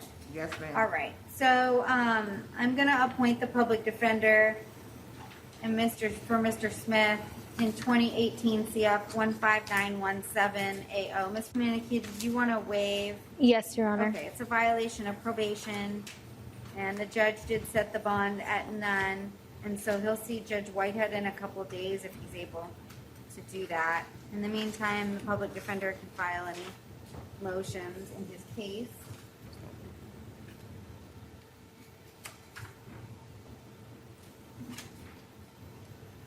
Okay, Mr. Cruz, I think you said?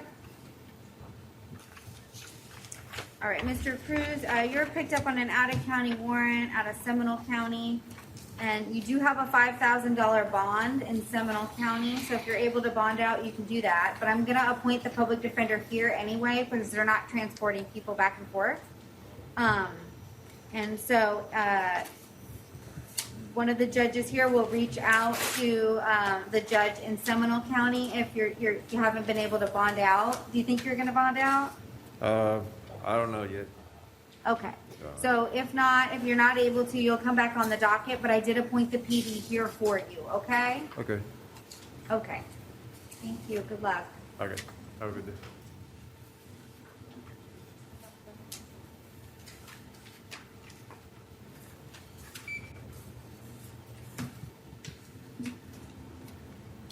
All right. Good afternoon. Tell me your name, sir. Roy Amon Davis. Okay, Mr. Davis. You're here on a Seminole County warrant. Looks like 2 Seminole County warrants. The judge set your bonds at none in both the cases. So I'm going to appoint the public defender here to represent you on both of those cases. And then a judge here will reach out to the judges who have your cases in Seminole County and see if they can get you a bond. And we'll hear back from them and probably in a couple days. So you should come back on the docket in a couple days for a status hearing, okay? Is it possible we tell me what do you know what those warrants are for? I'm sorry? Do you know what those warrants are for in Seminole County? One warrant is, it looks like a VOP.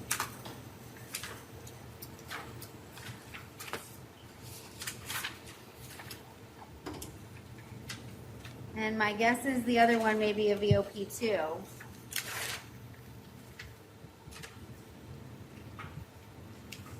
This one is, it looks like 2 counts of fleeing and eluding. And then the other one is a VOP. Okay, but that's only the teletype, so I don't know if that's fully accurate. But I did appoint the public defender, so you can always call them and ask them to look into it for you. But you should come back on the docket in a couple days, okay? All right, thank you. All right, good luck.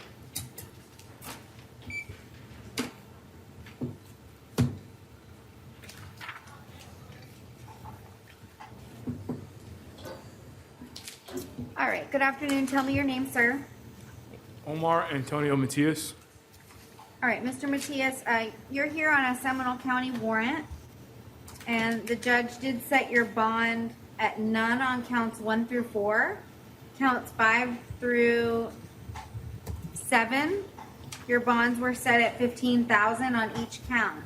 I'm gonna appoint the PD here to represent you, and one of the judges here is gonna reach out to the judge in Seminole County and see if they'll either modify the bonds or give you some bonds on counts 1 through 4 or modify on the remaining counts. But I can't do that on my own. So you'll probably come back in a couple days, but I did appoint the PD, so you can call the public defender with any questions that you may have, okay? I understand. Okay.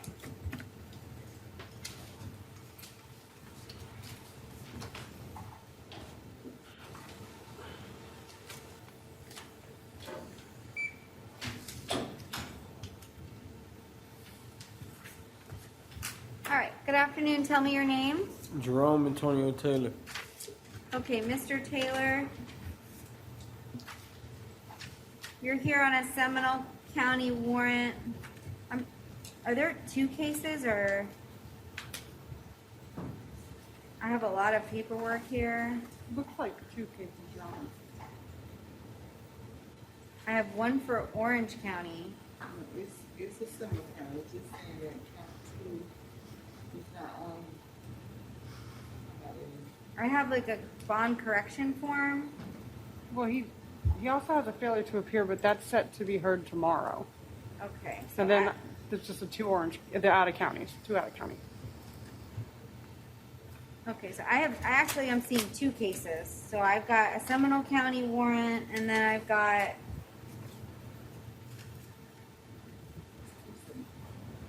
it's 2 Seminole cases. 2 Seminole cases. Okay. But there's a bond correction on one.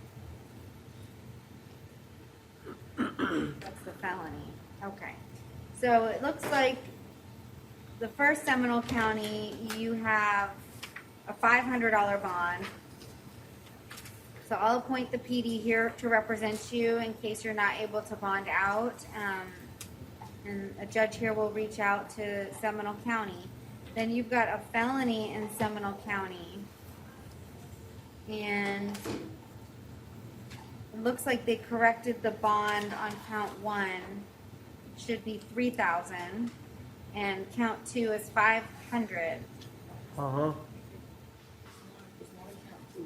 I gotta go to Seminole County? Yeah. Officer, non-arrest, for count 2,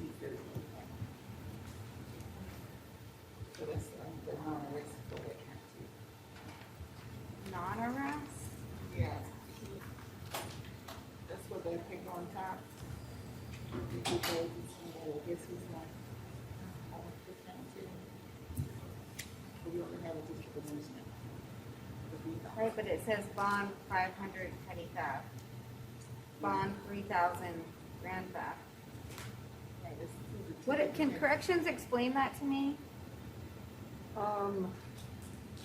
That's not the Charles Department. I don't exactly know how that works. I know it's closed out on arrest. Right. Is what it's closed out on as. it.